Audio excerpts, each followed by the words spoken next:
It's a great time to add many of these rookies into Ultimate Team. A lot of these rookies came in with the new program and their ratings are ridiculous. Trevor Lawrence is a 99, Jamar Chase, Kyle Pitts, Zach Wilson, Trey Lance, Patrick Surtain, Penei Sewell, all of them coming in at 98s, including Devonta Smith and J.C. Horn. But what do we care about? We care about the Dolphins. Jalen Phillips comes in as a 97 overall right end, and Jalen Waddle as a 98 overall wide receiver that has 99 speed, 99 acceleration, and 99 agility. Go get you a Jalen Waddle card and win some games. Good luck out there. Stay in touch in the world of gaming with the OnSide Radio E-Report. Now streaming online. OnSide Radio, the only choice for the South Florida sports fan. Time to get in the zone. The OnSide Zone. And look, man, I don't care if you're my wife. If I don't agree with you, I'm going to say it. The OnSide Zone. I don't care how you win a championship, dude. You can draft it, you can buy it, you can trade for it. Just win, baby. The OnSide Zone. You're not Aladdin rubbing the lamp and then Will Smith comes out and you ask him, hey, fix our dolphin problems. And there he goes. No, I'm sorry. It'd be nice if it was that easy, but it's not. You can join us on the OnSide Sports Line, 888-441-4623. That's 888-441-4623. You can connect with us at OnSideRadio.com by sending us a text at 844-416-8123. The OnSide Zone with a big O. All right.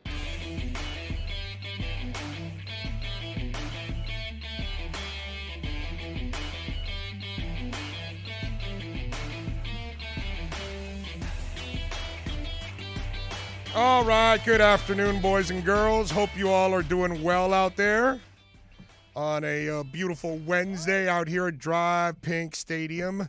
Thank you all for joining us. As always, appreciate you all locked in. Heat and Mavs last night, and it's really an odd thing, and we're going to get into that. We got a bunch of things to talk about. Ira Winderman is set to join us in the second half of the show at 1:30. And then Benjamin Albright, NFL insider, Broncos writer, and the Broncos, my Lord. They're like in the middle of everything, right? The Broncos took the running back from the Dolphins. The Broncos could have traded for Aaron Rodgers, right? They just lost Jawan James.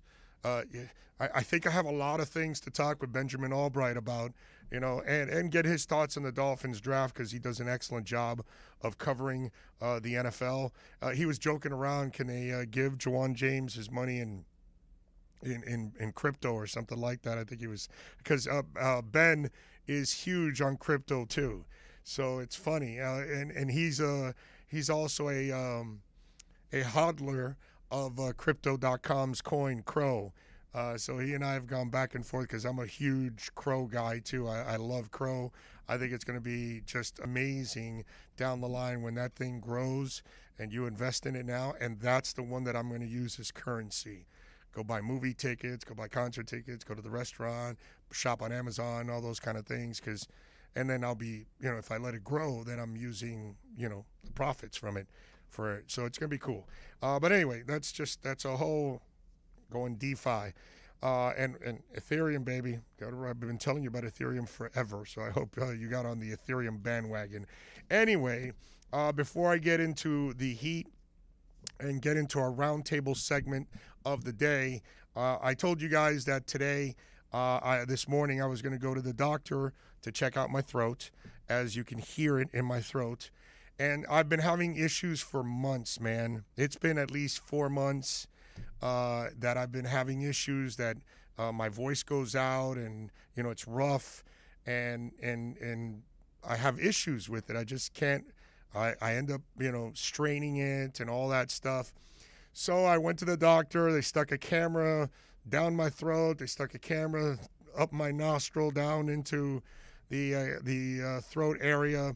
I have a polyp in the middle of my throat, in the middle of my vocal cords. And so, unfortunately, that is getting in the way of everything. So on May 20th, I'm going to have an operation. Hopefully within 15 days, I will have an operation. The doc told me it's now, don't freak out or anything. It's an outpatient thing. It's not a serious thing. It's not a big deal. It's just a pain in the ass. But I'll tell you this, it's been more of a pain in the ass for me for 4 months dealing with this. That's why I told my wife, I said, get me a doctor's appointment. I am tired of dealing with this. This can't be normal. I can't get over it. I can't recover from it. And I told you I was spitting blood, and that was the polyp. Thank the Lord it really wasn't the vocal cords, because I thought maybe I busted one or something, and it wasn't the vocal cords. Now, they're all strained, obviously, because what I'm doing. And so the doc also told me that I've got to now do less radio for now until the surgery. And after the surgery, I'm completely out for probably about a week and a half. I won't be able to do radio at all, actually. I'll be here, I'll be working and all that, and running the station and doing my job like I normally can, but I cannot do this consistent talking that I normally do. But I've got to get this corrected already, because you put a strain on your vocal cords and it just doesn't, this I work with this every day, you know what I mean? So I need to correct this issue. So I was happy that I was able to at least find out what the hell it was. It's not a serious thing. It's just, it's an inconvenient thing is what it is. But the good part about it is that I can correct it, and hopefully a month from now, back on track and I'm feeling good and all that. Hey, listen, today I got my Genesis tickets for Cleveland. So anybody live in Cleveland, I'm headed to Cleveland. I'll be there November probably 29th or 28th or something. It's on November 30th, the concert, but I am going to go to the Rock and Roll Hall of Fame. So I can see myself pulling in on the 28th, going to the Rock and Roll Hall of Fame the 29th, and maybe Canton too. Maybe go down to Canton, do both on that day. And then the next day do the Genesis concert, and then the next day on December 1st, fly the hell out and come back to South Florida. So I may be able to do that. You know what I'm saying? RC in the 305 says, Big O, please ask Ira if maybe, just maybe, Pat and Company rewarded Bam too big of a new contract. You can always count on RC in the 305 to be the absolute sourpuss and negative dude that there is on the planet. But anyway, so you look at it, and I will be fine. So I appreciate all the well wishes, because I kind of mentioned on Twitter already, that I need surgery. I didn't really elaborate like I did right now on all of it. I showed these guys the polyp because I've got color pictures of it since they put the camera in my throat. They took pictures. They put the camera down my damn nose, and they spray you with some stuff that numbs you, and it doesn't taste good too, by the way. But they were so nice in the office. They were fantastic, man. The doctor was nice. The nurses were nice. The receptionist. Wow. I was like, it was like really nice. It was really, really cool. And I'm just happy that I'm able to correct this issue and move on. So there you go. I will have surgery on the 20th, remove the polyp. I will probably be off the air for about a week because I can't talk. I won't be able to really do radio for that. For the time being, I will be doing about half a show a day now. About 90 minutes is probably what I'm going to do. He doesn't want me doing 3 hours. I told you that I'm going to do whatever the doc told me. And if he wanted me off the air, I would have been off the air. But he says, as long as I keep it low key, don't raise my voice, no singing in the shower, no going crazy, he says, you'll be fine. He goes, you're not going to do any more damage than there is at the moment. But if you do it for a long period of time, then yes, you could create even more problems. So keep it, and I told him, what do you want me to do? 2 hours, an hour and a half, an hour? And he said, yeah, an hour and a half, because you have commercials, right? And I said, yeah. And he goes, we're going to do about 90 minutes every day. And then what we'll do is Alex will then repeat the 90 minutes, and that's kind of the way we'll do it. So if folks miss the first 90 minutes, they can catch the next 90 minutes, and it's still kind of fresh material from the day. I just wish I could do the 3 hours. But the good thing is that in a month and a half from now, I'll be able to do hardcore 3 hours and rock out and not have an issue with I've never had an issue with my throat ever.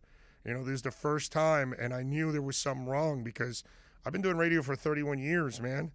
I've done a lot of shows, and I used to do 2 radio shows a day.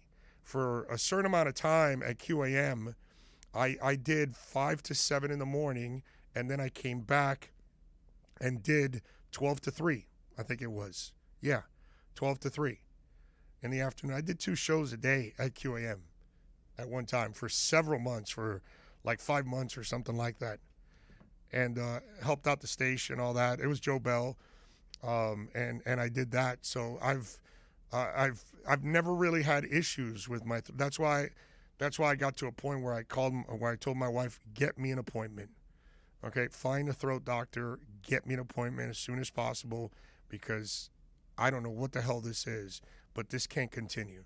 And for me, I'd rather go through this next month of doing less radio, get this operation, get my throat cleared out, and then move on, and then I can actually, do my job the right way every single day, so I can move on, because we're in the middle of all of this and building this, and it's growing every single day, and I'm blessed that a lot more people are finding out about this and finding out about all of our hosts and everything that we're doing. So it's really cool to have that. Anyway, so thank you all for the positive words. I appreciate you. Our roundtable question of the day, we posed it to everybody on the station. With Jimmy Butler out last night, how disappointed are you that Bam didn't step up more, producing just 11 points on 4 of 10 shooting? This season, Barkov finally figured out how to be more selfish and lead by scoring more. Will Bam ever figure it out? And when I posed this question to everybody, I brought up the Barkov situation because I picked on Barkov the last couple of years. I said, yeah, he's a great player. Yes, he's top 20. But I gotta stop getting the goober after the games. And I know this is a term that is outdated, almost 95% of you out there. But when I mean goober from back in the Mayberry days, it's the old golly gee, wow, every time Barkov, it's like he never had any emotion, and even in negative moments and losses, it just didn't seem like it resonated with him, that he really was pissed off about it. You know what I'm saying? And then he was too busy setting everybody else up. And not, with his skill set, he didn't take it upon himself to score more, to attack the net more. This year, he has. Okay? And Bam, I'm super disappointed in him yesterday, right? But, it's like like RC in the 305. It's like there is no negotiations. Those are max contracts. You have to give them to the player. They are what they are. The guy had a triple-double yesterday almost, right? What was it? 9 rebounds, 11 assists, 11 points. So that's not easy to do. A big man like that to have 11 assists is freaking awesome. You know what I'm saying? But Bam has the same Barkov nice streak, right? And he has to get a little edge to him. And he doesn't have enough of that edge. And he's got to find it. And he's got to find a way to motivate himself to get on the court and play angry and play hungry and play nasty and want to embarrass people and want to take them to the rim. You have the athleticism. You have the ability. Work on it, man. And he's still young. Remember, you got a guy that was 1 year out. So you're talking about a guy. What is this? Is this Bam's 5th year now? Something like that, I would say, or 4th. His rookie year was 2017-2018 season. Okay. So it's been about 17, 4 18, years. 18, 19, 19, 20, 20, 21. This is the Fourth fourth year. So we're talking about a kid that now is in his first year out of college. Correct? Because he played his freshman year. Then he played his sophomore, junior, and senior seasons in the NBA. And now he's playing his first year out of college, technically. So he is young, right? Maturity-wise, he needs to kind of figure, and maybe he still hasn't gotten to the point where he has to say, I'm the baddest mother effer on this team. Give me the damn ball. Alonzo Mourning was, he had dog in him from the second he was born. So Bam has not been that Alonzo type. He's not. Dwayne Wade. Dwayne Wade has that baby face and that smile, and he'll cut your effing heart out. And he's not there yet. Now, can he get there? Of course he can. Now, will he? That's the unknown right now. You know what I'm saying? You can't do anything about that. We got to watch and hope that the maturity level, and we got to hope that maybe Butler can reach him a little bit more and sit him down in the film room and go, yo, what the F is this? You got 11 points. You know why you have 11 points? Because you were doing this, and this. What the hell are you doing? Take over the damn game. I think this is bigger than just Bam out of bio. I feel like you made a good point, Big O, about players getting out of college earlier and then they're getting their college years in the NBA. Once they reach 22, 23 years old, they're in line for a contract, and players like Bam are in line for max contracts at such a young age now compared to 15, 20 years ago when you're more of a man. By the way, just like Barkov, just like Huberdeau, right? Ekblad, those guys came in young, and then they ended up getting big-time deals early on, and then they kind of had to grow into those deals. Right. You know what I'm saying? And so Bam has to kind of grow in to that position. It just doesn't, obviously it's not a natural thing for him. It wasn't natural for Barkov. And so that's why I compared the two, because they're both great talents, and Barkov had to find a way to become a little more selfish this year. And I don't know if it's Bill Zito. I don't know who motivated him. I don't know if it was himself. I don't know if he looked in the mirror, but he had to take that next step also. Because we all looked at Barkov and said, top 20 talent in the NHL. It's not even a discussion. Now he's playing like a top 10. And that's kind of what you were expecting from him because he took that initiative. So I am far from giving up on Bam Adebayo. Why? Because he's a quality individual. Because the kid works super hard. So he's not an idiot. He's not a drug addict. He's not a criminal. He's not lazy. He's not, inconsistent at times or anything like that. No, he's pretty consistent with his effort and all of that. Now he's got to kind of funnel his energy and his desire in another direction. And he has to learn how to be more selfish. He's been too much of the team player, kind of like Barkov. So let's see over the next couple of years how it develops. I think eventually the light will go on because he's young, and he'll figure it out that, hey, it's all right if I take over. It's all right if I say, give me the damn ball.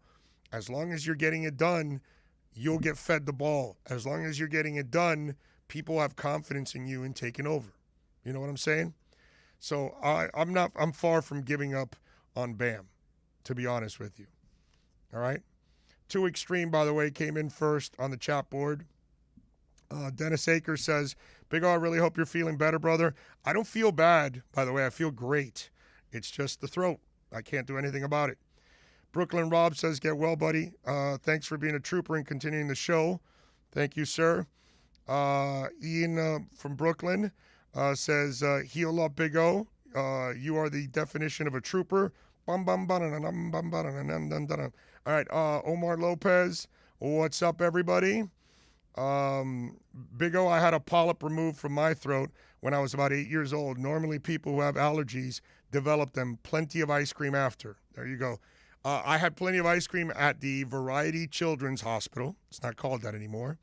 Then it was called Miami now, isn't it? Joe DiMaggio, I think it is. Anyway, I remember I had throat and ear operations when I was a kid, And dude, I had all the ice cream in the world. I remember the toy room at the Variety Children's Hospital. Those are good memories, actually. Believe it or not, you have an operation at Variety Children's Hospital, and I have pleasant memories of that, which normally as a kid, hospital, you wouldn't, right? But I do with those. So, yes, I will probably have plenty of ice cream. I'm looking forward to that. Omar says, what's up, everybody?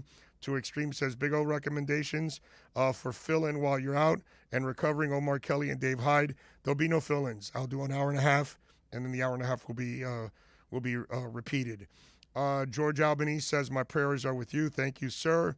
Too Extreme says, the no sitting in the waiting room at the doc's office must have been a bit annoying. Actually, you know what, Too Extreme? I was standing the entire time, and then I noticed the sign after. I wasn't even planning on sitting because I sit for a couple of hours every day. So I don't mind standing and walking and keeping the blood moving a little bit. And then I look down and I go, oh, well, they don't want you to sit anyways. Matt Walker is in. Let's see, what else do we have? Gus 1388 says, Big O, you're the man and one tough mother. Well, we will try. Bromar says, get well soon. Thank you all. I appreciate it.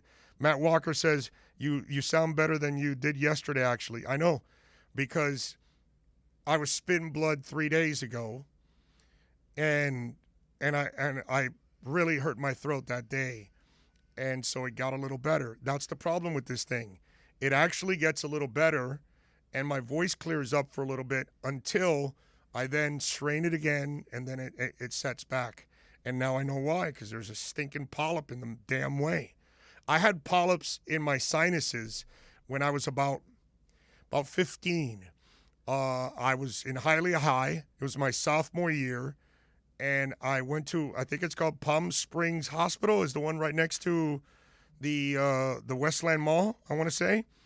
And so I was getting migraines, dude, like for a couple years, like when I was 13, 14, 15, I was getting these migraines that I would get the Vicks Vapor Rub, and they would put it on my forehead, right?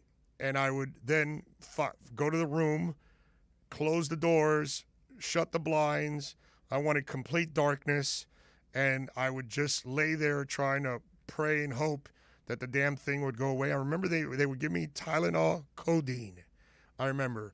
And so I went to the hospital on one of those that it was just so bad. It lasted like 3 days. And when I went to the hospital, they checked it out. I had 2 polyps in my sinuses. They had to take they actually gave me, they didn't operate it. They gave me some steroids, some drops, and then that removed the polyps. And I've never had migraines again since that point. So I have dealt with polyps before. Now I got one in the throat. And so it is what it is. What are you going to do? He says it developed from all the strain and talking and all that stuff. So it'll all be removed on the 20th. And then after that, it'll be a rough week for me because I won't be on the air. I'll be here. I'll be walking around. Maybe you're talking about fill-ins when I'm completely out. Yes, I will think about that, about getting some fill-ins. But I appreciate it. All right, we're going to take a break. And we're going to take a break for a little while, okay? You're going to hear some of the interviews we've done the last 2 days. At 1:30, we're going to be back live to do Ira Winderman and Ben Albright in 2:30. Like I told you, I can't do 3 hours. I've already done a 25-minute segment to open up the show. Kind of already used a third of the gas. All right, we're going to take a break. Back with more. What's our first interview coming up there, Alex? Alan Poupart from Sports Illustrated. They're going to talk about the NFL draft, the Miami Dolphins picks, and just talk. There's a lot of NFL draft talk with Alan Poupart. I'll be here. You'll see me on camera, but I won't be talking. Alan Poupart, SI, next. We'll be right back to the Big O Show. You can join us on the OnSide Sports Line, 888-441-4623. That's 888-441-4623. I'm Ryan Seacrest. First responders are people who stand for a greater purpose. They will be there for you when nobody else is, to help you, your family, your community. This is their selfless promise. This is their sworn duty, to protect, to serve, to help. They put themselves in harm's way for us. They come to the rescue at times when we need them most. First responders are making enormous personal sacrifices to keep showing up for us and fighting the good fight. Nearly 70% of all firefighters are volunteers. That means when they get injured or quarantined, they may not have a way to pay their rent or keep their family safe and fed. No matter who you are or where you live, when you call 911 and ask for help, first responders show up. Now, let's show up for the people who show up for us every day and every night. Go to firstrcf.org and make a difference today. If you're looking for a change from the everyday restaurant, then you need to get to Checkers Old Munchin German Restaurant in Pompano Beach. Brats, Wiener Schnitzel, homemade potato pancakes, pretzels with mustard, and lots of German beer. Take their famous Boot Tour Challenge, and there's now outdoor seating available in their new beer garden with live music. Follow them on Facebook and Instagram at Checkers Old Munchin Restaurant, or call them for reservations or pickup at 954-785-7565. So get over to 2209 East Atlantic Boulevard in Pompano Beach to Zagat-rated Checkers Old Munchin German Restaurant. Howdy, stranger. Didn't this used to be Radio Town? Yes, sir. It was Miami Sports Radio Town one time. Who in the hell are these cowboys I never saw? We don't know who these people are, riding in from other towns. There used to be a host in every one of these saloons, trying to talk about local matters, sports. That ain't good, stranger. Could you tell me how this happened? Well, it started when one corporation bought another, and they got rid of the good management and brought in a bunch of bumbling idiots and started firing all the local ranchers and replaced them one by one with these strangers from out of town. I've heard that story before. Static and tumbleweeds, I'm moving on. South Florida's choice for sports talk. OnSideRadio.com. If you're a Miami sports fan, then there's only one store to go to, and that's Caneswear at Miami Fanwear in Davie. They're your one-stop shop for all your inner Miami CF, Canes, Dolphins, Panthers, and Marlins merchandise. They have hats, t-shirts, game day jerseys, and so much more. Located at 2511 South University Drive in Davie, and open 24/7 online at caneswear.com or innermiamiwear.com. Call them at 954-835-5597. Caneswear, the spot where inner Miami and all Miami sports fans shop. You can connect with us at OnSideRadio.com by sending us a text at 844-416-8123. Save it on your cell phone, 844-416-8123. No better place to send your comments, ask questions, win prizes. OnSideRadio.com, the only choice for the South Florida sports fan. Inter Miami fans, time to find out more about your favorite soccer team with OnSideRadio.com's IMCF Football Focus. Here's Austin Robillard. Questions and concerns have risen about one of Inter Miami's designated players in Rodolfo Pizarro and his performances in the first 3 matches of the season. Although the team as a whole is playing well, getting 4 points out of 3 matches, 2 of them having been on the road, Pizarro has gained a lot of critics because of the quality of his play not matching up to the team's performance and his other DP's performance. Maybe this triggers a move in the summer, or maybe this triggers something better to come for Pizarro throughout this 34-game season. Keep up with the latest on La Rosa Negra by subscribing on most platforms. Search OnSide Radio.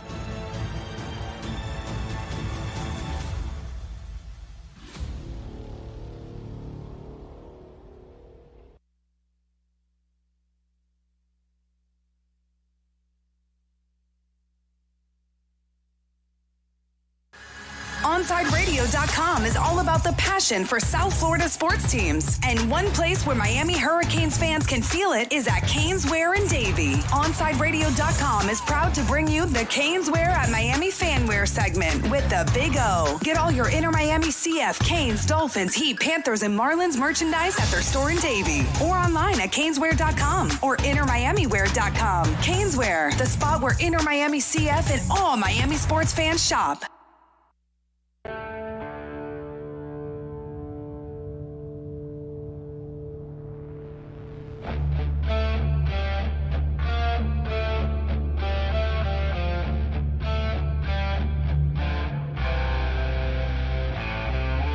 All right, right. I told you that I wasn't going to do live. We're going to do a recorded portion of the show, and we'll come back at 1:30. But I completely forgot that we had our Caneswear segment right now, of course. Did you play the Open? Because I didn't hear the Open. I didn't have the headphones on. That's why. Yes. You did? Okay, thank you. All right. I just want to make sure we played the Open to that. So Brett, as always, comes in every week. He's got prizes, giveaways for you all. Remember, you got to go to our Twitter page at OnSide Radio. Subscribe to it at OnSide Radio. If you're podcasting it and right now listening to it, go to OnSide Radio. We will pick the winners later on in the afternoon because we give people time to listen to the podcast because it's not just live podcasts. We want to make sure we give everybody an opportunity because it's a digital world. You know what I'm saying, Brett? Absolutely. It's a different world now. You don't catch them live that much anymore. Not like when we grew up. No, not at all. It was one of those things that you had to be parked in front of your television exactly. 8 to o'clock watch Thursday our night shows. or Tuesday night for Happy Days or something like that. Yeah. Remember, the family would gather. Yes, Actually, definitely. It was nice in a way. Yeah. Oh, there was no doubt.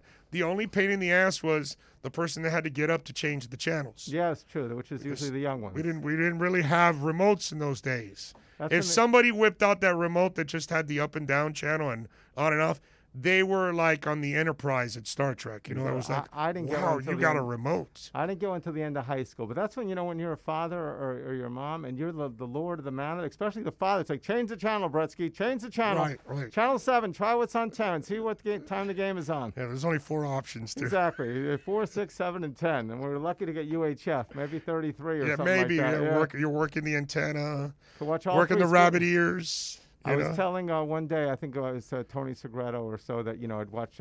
We watch all the news stations. Tony Segreto way back when, Chuck Dowdle. He's still cranking in Atlanta. Exactly, amazing. Yeah, amazing. I had him on my show. I think it was like 4 or 5 years ago. We were at the SEC Media Days, and so he obviously is in the middle of the SEC because of Georgia. So he would always go there. So every time I would see him.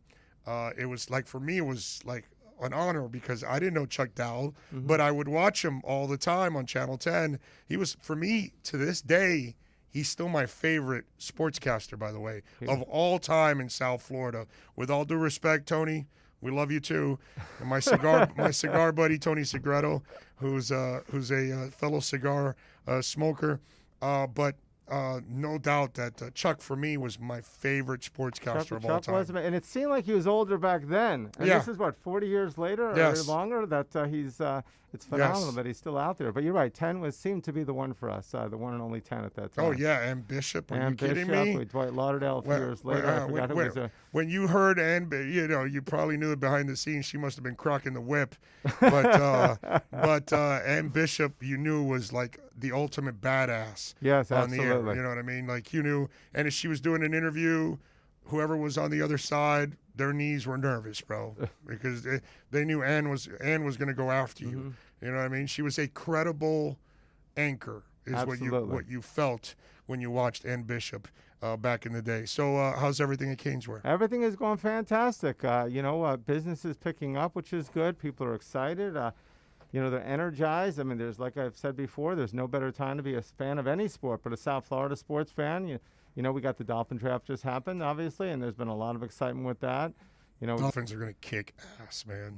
It's now phenomenal. I love what they're building. I love what they're building. I don't. I've been talking about it for the last couple of years. These guys know what the hell they're doing, and they're building it. Finally, we have somebody that knows how to build it the right way. And I'm so impressed with what the Dolphins not just did in the draft, but what they've done overall to get to this point now. I think they're going to the playoffs. No doubt. I believe that, too. I mean, last year really was year one of the rebuilding because they tore it down the year before. Yeah. And last year they went ahead, and just to win 10 games like that. People are upset that, they didn't win the playoffs. Or, you know what? They got 10 wins when 2 years before that, the year before they were accused of tanking. Yes. Which they were never tanking. Exactly. So, I think the Dolphins are in great shape. It was a great draft. I wanted a few players that they didn't get, but they've got a plan, obviously. But I thought they filled quite a few needs. I thought Waddle could be explosive and exciting. I said before on this show that I wanted Smith, but after seeing Waddle and seeing everything, I know you were a big fan. You said Waddle, Waddle.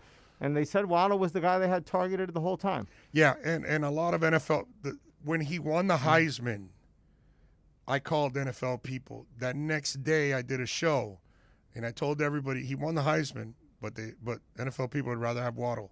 Well, yeah. So from that moment, it was like one of those. But we were all not we, because I wasn't one of them.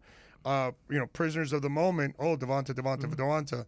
But really, NFL people really looked at Waddle as the better player. Yeah, that seems to be the consensus now. Which is scary because the guy that's not as good supposedly won the Heisman. Exactly. It just shows how much talent they actually have. Right. Totally. So, right. And then we went to the Dolphins went from the slowest receivers in the NFL to having the fastest pair. Really? Of what? I didn't well, realize think about that it. With Fuller yeah. Tyreek Hill is over there. I get it, but he doesn't have a Will Fuller next to him or a Jalen Waddle. Mm-hmm. Nobody in the NFL has a Waddle and a Fuller on their teams.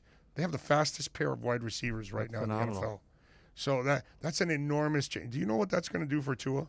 That's going to do a quite guy a bit. that knows how to read and react quickly and get rid of the ball. Mm-hmm. You can't stay with those guys on the line. Yeah, and last year he didn't have either one of those. He didn't have Parker at times. He didn't have Gesicki. He didn't even have Grant. He didn't have Wilson. He didn't have anything. I mean, he had a couple of backup quarterbacks in college, basically his main receivers, right? Yeah. And he didn't have running backs. And how about this? Parker has little pressure now.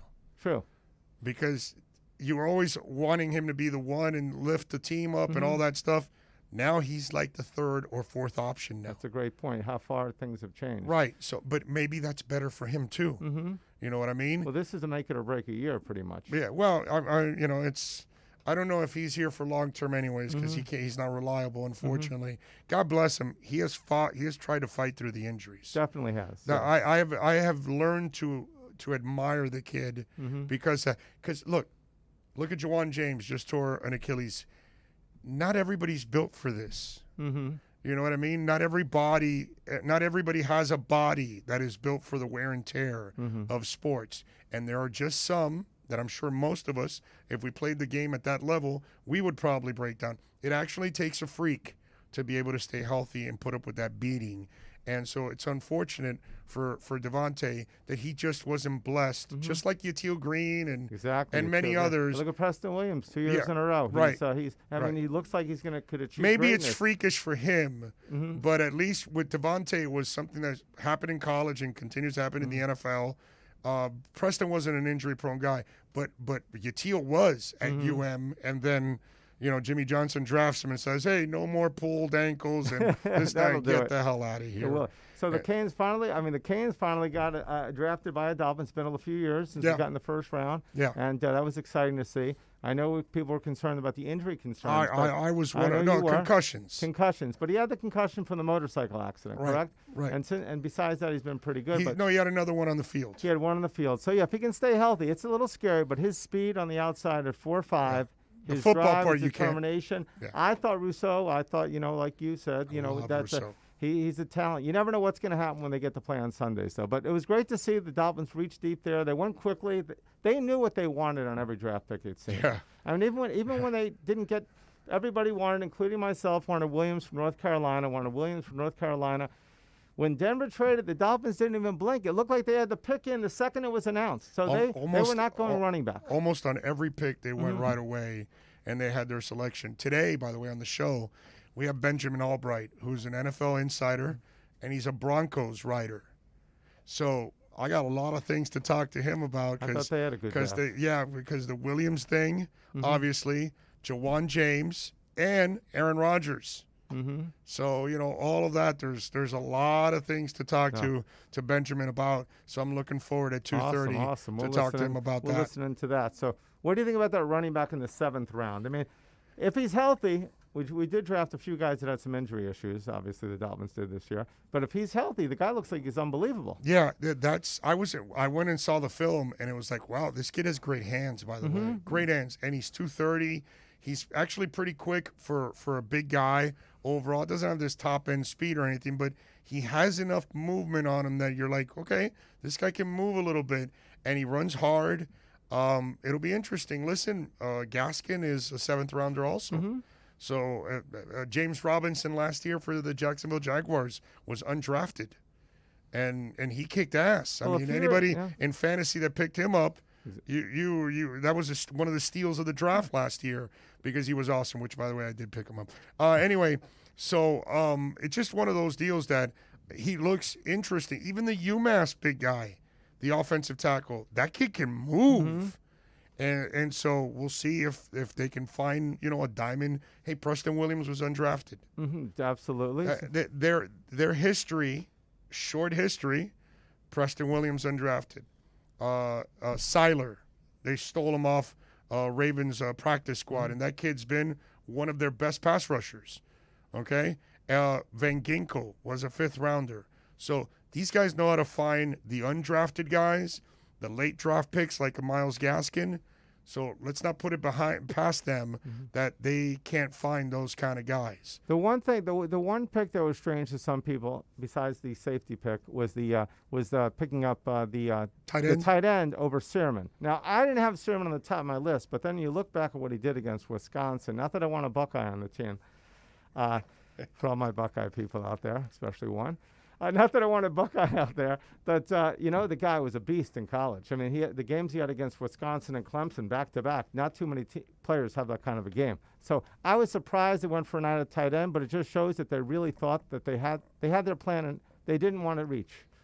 And they obviously said that multiple times. We're not reaching. So we got the draft that came up. We're excited about that. The Canes season, Alabama's only a few months away. It looks like there's going to be a full house, which is going to be awesome. Yeah, I'm not looking forward to that game. Yeah, it'll be basically like it'll be Alabama, but I think we'll have about 20,000 Canes fans there. But I believe if you're going to play Alabama, the time to play them is on the transition year. On a transition, they've lost 16 players. The biggest thing they've lost their offensive coordinator to me, besides of course their quarterback, their running back, their 2 number 1 receivers. I mean, they had 4 guys in their offensive backfield, but basically between the linemen too. Yeah, so they had everything. I mean, the 2 wide receivers. The problem is they plug in guys that are just as talented. They do, but they sometimes take up. They're back in. They're in that Canes groove from the 80s and 90s. No, there's definitely a case. You remember in the Canes when I think we played FSU to open the season. I think Craig Erickson's first game, and they were favored Florida State, and we won the championship. 31-0. Yeah, we won 31-0. 31-0. Yeah. I remember being at that game with my dad, and I think FSU accused us of knowing their plays. I think Bobby did, but whatever it was, they just ramrodded them. So that's like Alabama. I mean, obviously they're not the Canes. We just couldn't win the championships like they do or keep the consistency. But I'm excited. It's going to be a good season. The Canes have a lot of fans, a lot of games at home. It's a good schedule. But that Alabama outside of the Alabama game, that's where I think it'll be a good measuring stick to see if, finally Manny lives up to the offseason hype in the regular season, because that's kind of what we're waiting for, because it seems like he has a great offseason every year. He definitely does. It seems like he does all the right things in the offseason. Every time like 2 years ago, every issue they had, he corrected it, man. And this offseason, again, he's, had some transfers. He's had a good recruiting class. But it's about depth, hopefully. Like I see in college, you can't just tear down a team. Not just depth. You also have to get the most out of what you have. Correct, and that's been something. So So sometimes we said that players have done better in the NFL than they've done at Miami. Oh yeah, which has happened a lot. And then there's a lot of players that leave early that don't go ahead and don't ever materialize, and they leave too early. And this year we only lost 3 guys. I mean, we lost the 2 guys in the defensive end. The tight end. And obviously in the tight end. I was disappointed to see Brevin go. I was disappointed to see him drafted so low. Well, he's so injury prone. Yeah, I think that's why he had to leave, because if you keep risking it, you might have a one that, forget it, you won't get drafted at all. That's so might as well let me get one check in and see if I can actually fix my injury issues, and I can work on that second contract, which will be the big contract in his case. Yeah, so the second contract is the big one when you're not. In his case, I understand why he left. It makes sense because he's such a risk that, you'd rather get paid to get injured than not get paid to get injured. You know what I mean? So I get it in his but no, now the other kid is fine. I love the other kid. The other tight end. Mallory? Yeah, Mallory. Yeah, Mallory, and we got a couple of great backups. Right. So but Mallory is going to be special if they throw him the ball more. That was the thing about it. Well, they will now. The game plan would be like, Mallory's open, touchdown, Mallory's open. The rest of the game, where's Mallory? Yeah. It's not like we didn't have a lot of offensive plays, but we do have so many weapons. The Canes are just loaded with weapons right now, with running back and receivers. I mean, that they haven't had, and like I say, the depth. And even if, I think King will come back healthy because he's a workout machine. Yeah, but it shows we have the depth. I'm still concerned about him in that Alabama game. That's to bring, and he's a running quarterback. That's my problem. If he was a pocket passer, I wouldn't worry as much. But because he's a running quarterback, they're going to hit him low, man. Well, that's the thing. So they could sit him that game if they choose to, if he's not ready. And then if you don't play as well, man, he's got nothing to lose. He's going with either Van Dyke or Garcia. He's got really nothing to lose. So that's actually been the positive of the offseason. Supposedly Van Dyke looking good too. I love Van Dyke. Everyone loves Garcia, and I think Garcia is going to be special. He's been a quarterback forever, where Van Dyke was not a quarterback forever. He what was he, a tight end before? Yes. So he's obviously an athlete, probably like a Ryan Tannehill type athlete. Not that all these guys are athletes. But I think Van Dyke gets underrated a little bit. So I'm excited to see him. Great kid, great work ethic.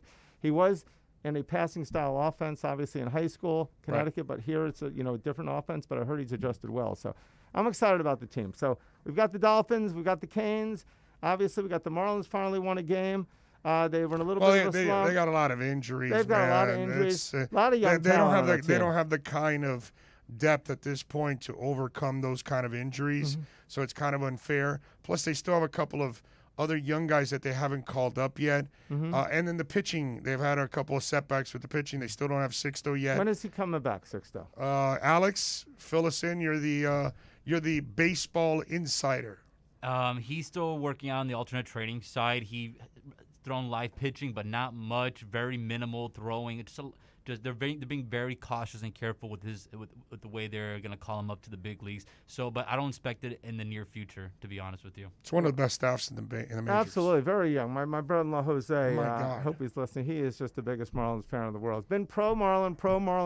Goes to every game he can, and that's good to see fans like that. When they go to the games, they support whatever the team it is. So the Marlins, the Heat are obviously battling. They've done a for the good job, by the way. Kudos to Jeter and company. They've done a really good job of restocking. Yeah, I like what Jeter has done. Yeah, now they got to prove that they can spend, but so far in what they're doing in building their foundation, I think they've done an awesome job. They have. Mattingly, I think, has been very steady for the team too. Yes, you don't hear a lot of negatives anymore about him. Right. Yeah. So it's that's been a good thing. So that's good. So we got the teams, like I said, the Heat, the Panthers, playoffs starting soon. We got Tampa tonight, or no, they don't play. They don't play till Saturday. Saturday, and then we got They're the playoffs off for coming. several days, which is really good. They get some rest. Are you selling more Rosa Negra now that the boys have won and draw? We are definitely selling more. We definitely are doing great with the Inter Miami. We're very pumped about that. Great fans, people we've met, people from all over the world ordering, coming in. It's like a whole different fan base that we've ever had. Oh, yeah. Which is great. We'll get people that are fans of other college teams that'll say, I cannot believe I'm at Canes, we're buying this stuff. But they are. And they didn't even think twice before we had Dolphins. So now they come in, they say, wait, you got Dolphins too? I'm a Dolphin fan. I only thought you had Canes stuff. But obviously, Inter Miami has brought in a bunch of new people. For sure. And right now we're getting the fans like from the Suddenlies and from the Vice, from all the different Vice City, groups. the Vice Siege. City, exactly. All those groups. But once they open up the stands for everybody, which is supposed to be Game 4, right? I'm not exactly sure when they're opening it up for everybody, but it's close. I don't want to say, I don't want to jump the gun, but once that happens, I think more and more fans are going to appreciate it, and everybody loves the colors. I got a big Dolphin fan come in yesterday. She says, "I said, swag is amazing." Fan? She says, "No, but these colors, I love them." Right. So let me get some pants and a top, and that's what it's about in South Florida. Yes. It's not always who we root for; it's how we look. It's how we look, exactly. And in their stuff, you look great because absolutely it is absolutely sharp. They did a great job. I mean, it's and the draw this past week was enormous and a great accomplishment. Oh, that was amazing. Because they were missing so many people, and now they'll get the Higuain brothers back this week. And they can win the next two games against Atlanta, Montreal. Well, that'll be great because this was a very tough match. They needed that game badly. Nashville, you mean? Nashville. Yes. And they needed that game, and for us to get the draw, it was amazing. We took 5 shots. I think they took 6. I thought they dominated the game. That was the crazy thing. They did dominate. They dominated possession. But they only got 6 shots. But it was good as to Alex Dono says, and he's 1,000% right, possession stat is one of the most overrated stats because it all depends on what you do with the ball. You can possess it all you want, but if you're not scoring, it doesn't do anything for you. You know what I mean? I mean, Miami in that first game against LA, outshot the hell out of L.A., but L.A. ended up scoring. Exactly. Scored when it counted. Right. I think it was 19 shots, 9 on goal. They had that game, Miami, We had but they opportunity didn't. after But they opportunity. They weren't efficient with it. Whereas L.A. had like 6 or 7, and they won. You know what I mean? It doesn't really. It's one of those empty stats. You know what I mean? But yeah, you're right. It's a good time to be a South Florida fan. It's a great time. So for Inter Miami, we're going to be getting some of the practice jerseys with the Auto Nation on it. That's going to be exciting. We've got the Morgan jerseys coming, the Higuain jerseys coming. We're going to have one other player that we've got coming. Matuidi? Is it Matuidi or I'm Pizarro? not sure. Pizarro. Oh, Pizarro. Okay. Pizarro too. So we'll have those jerseys in. If you need them, just let us know. The La Palma jersey is great. The Rosa Negra jersey. We've got a special on last year's jerseys right now, 50% off the authentic black. So if you want it, it's only $69.95. It was regularly $130 for the authentic black. Wow. Plus, we're introducing something. There's more. There's more. Okay, with all that, we got this Ginsu knife. It slices, it dices, it cuts, it chops. It does everything. Please put it in your safety deposit box so you won't lose it. So anyway, that's the lifetime guarantee. I used to sell Ginsu knives actually many moons ago, but. We're gonna so from now on to listeners to the Big O, 10% off if you go with the code. You come in the store, say I listen to the Big O, you get 10% off your whole purchase, no matter what you're buying. Okay. So if you can keep letting people know, and also Big O 10 on the internet. So Big O 10. There you go, you save Big O and 10%. Big O 10 on internet, so you can get 10% off right there. 10% Big O 10. off your whole purchase, so that's great if you're ordering Inter Miami, Canes, Dolphins, Marlins, Panthers, whatever you're getting, Big O 10. And we got a few things as our giveaways today, Big O. I like it. Since the Dolphins are a lunch pail team, as we know, we got the Dolphins lunchbox. I like Insulated. it. Somebody's All kid right. is going to be happy. Absolutely. There you go. You can put anything you want. Send it there. in to OnSide Radio on Twitter. DM it. Post it on OnSide Radio. Only on not on mine, not on Big O Show. On OnSide Radio, send it in, and we will pick the winner if you think your child wants to have a Miami Dolphin lunchbox. Giving it away. There you go. That's one. All right. One we got now, since we can't be with that, we've got a Canes lunchbox as the Dolphins finally drafted a Cane in the first round in Jalen Phillips. So we've got the Canes lunchbox. I like this one. There you go. All right. Yeah. So there's a little bit fuller. And there's another one. And 3 times a charm. We've got one other gift. We've got, so you don't need to just have it in COVID times. We've got, like Big O always loves to wear his face mask. This is the official Tua face mask. Whoa. There you go. So you can be like Tua face mask. Be like Tua. Okay. At OnSide Radio on Twitter, DM it, post it. We will pick the winners. All right, Ted. And you got to come to the stadium to pick it up. All right, so we've got all those things. We got tons of new stuff in the store. We've got these all for sale, of course, in the store. Lots of new stuff. We got accessories. If you got a graduate, that's University of Miami. We got tons of new stuff, including signs. Mother's Day is this Sunday. And 20% off all women's Miami Hurricanes apparel till Sunday. All right, 20% off all women's Miami Hurricanes apparel and headwear. Come in, you say to the store, Brett, can I get that Dolphin shirt too? I'll do that too for a woman, 20% off for the Dolphins as well. All right, so come on into Caneswear, do your Mother's Day shopping. Lots going on. It's we got the 10% off, so it's really an exciting time. We're pumped right now. It's I obviously, if you can't tell, I'm pumped. You got that, Larry? I'm pumped. Yes. Hey, you got Canes, you got Panthers, you got Marlins, you got Dolphins, you got Inter Miami. There, you can get whatever you need for your South Florida team. You want swag? No better place to get it than in Caneswear, man. That is just an absolute. And it's what is it? 2511 South University Drive. The in shops Davie. of Arrowhead and Davie. We're in the Las Espadas Plaza, Mission Barbecue, Burger 21. They're all right there. Who else can I give a plug And if to? you go there, bring me back a La Spada sub. Okay. Yeah, see, they go with like the monster, of course. Yes. Yes. So we're there at Caneswear.com. Follow us on Twitter at Caneswear. We had a great NFL draft contest, a couple of winners. So we're always having contests on our Twitter or Instagram, Caneswear. So check those out. Please follow us. And it's just a great time to be a South Florida sports fan. By the way, last thing, Big O, I'm getting married on May 21st to my lovely bride, Stephanie, or my lovely bride-to-be. Congratulations. So she better be listening or watching. Hi, honey. So. Congratulations. I shouldn't have said that out loud. Obviously, I still want to get all that business. Just joking. All right, so that's it. I like it. I like it. Good stuff, Brett. As always, thank you for coming by and being Santa Claus every week. I know our listeners are loving it. I appreciate you as always, my brother. Thank you for always being supportive of our show and our station as we are growing immensely every single day, man. Thank you. Awesome. You guys are doing a great job. Love the show. Love your support team. Amazing job, and you couldn't have a better facility to do it in. I know. It's we're blessed. Absolutely. We're blessed, my brother. Thank you. Thank you. All right, we're going to take a break. We'll see you in a half hour.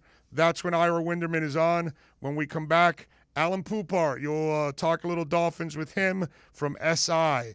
If you didn't hear that interview yesterday, you can catch it right now. Back with more right here on OnSideRadio.com. Now streaming online. You're listening to the Caneswear and Miami Fanwear Showcase at OnSideRadio.com. Get all your Inter Miami CF, Canes, Dolphins, Heat, Panthers, and Marlins merchandise at their store in Davie or online at Caneswear.com or InterMiamiWear.com. Caneswear, the spot where Inter Miami and all Miami sports fans shop. Caneswear.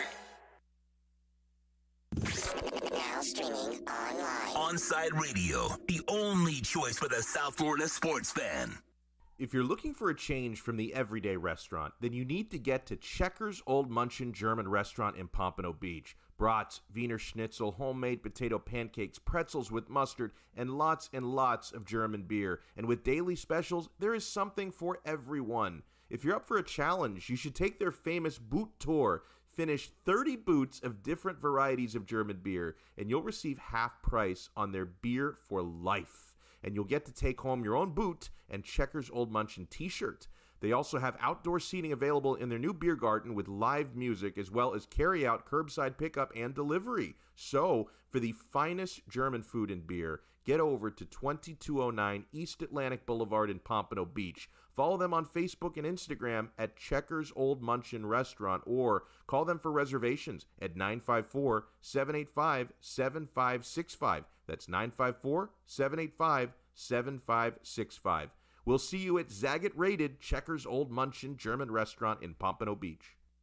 Saturday mornings, 9 a.m., Sean Stanley hosts the Square Circle Digest. But to be the man, you gotta beat the man, and I'm saying, woo, right here, I'm the man. Now, wrestling fans have a place to call home as Sean covers the very colorful world of wrestling. Tune in every Saturday from 9 to 10 a.m. on the home for sports fans worldwide, OnSideRadio.com. When you need your warehouse looking good while staying efficient, there's only one place to find the finest racks in the business. Pallet Rack City in Hialeah. 305-424-8547. That's 305-424-8547.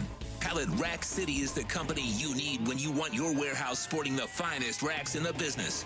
After all, who doesn't love a great rack? Pallet Rack City. 305-424-8547. That's 305-424-8547.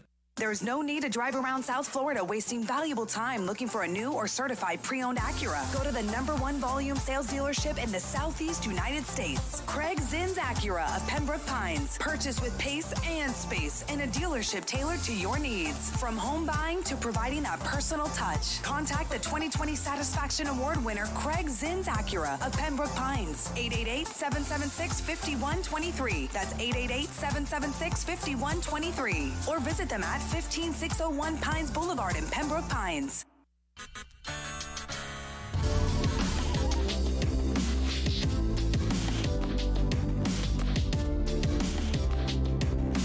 All right, we're back.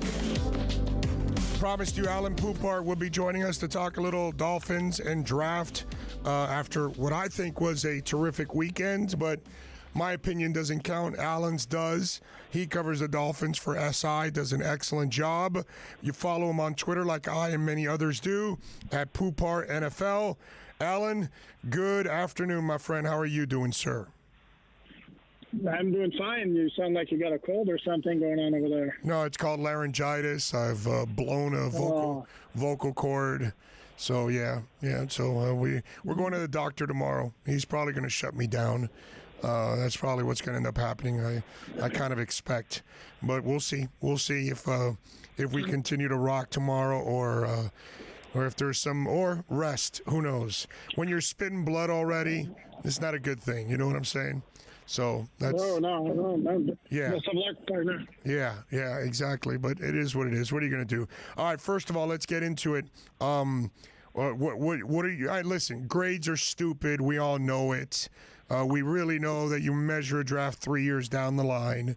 But, people always want us to give them a grade or our thoughts on the draft. Was it a good one or a bad one? Which you and I really won't know for 3 more years, and nobody else will. But, okay, let's go out on a limb.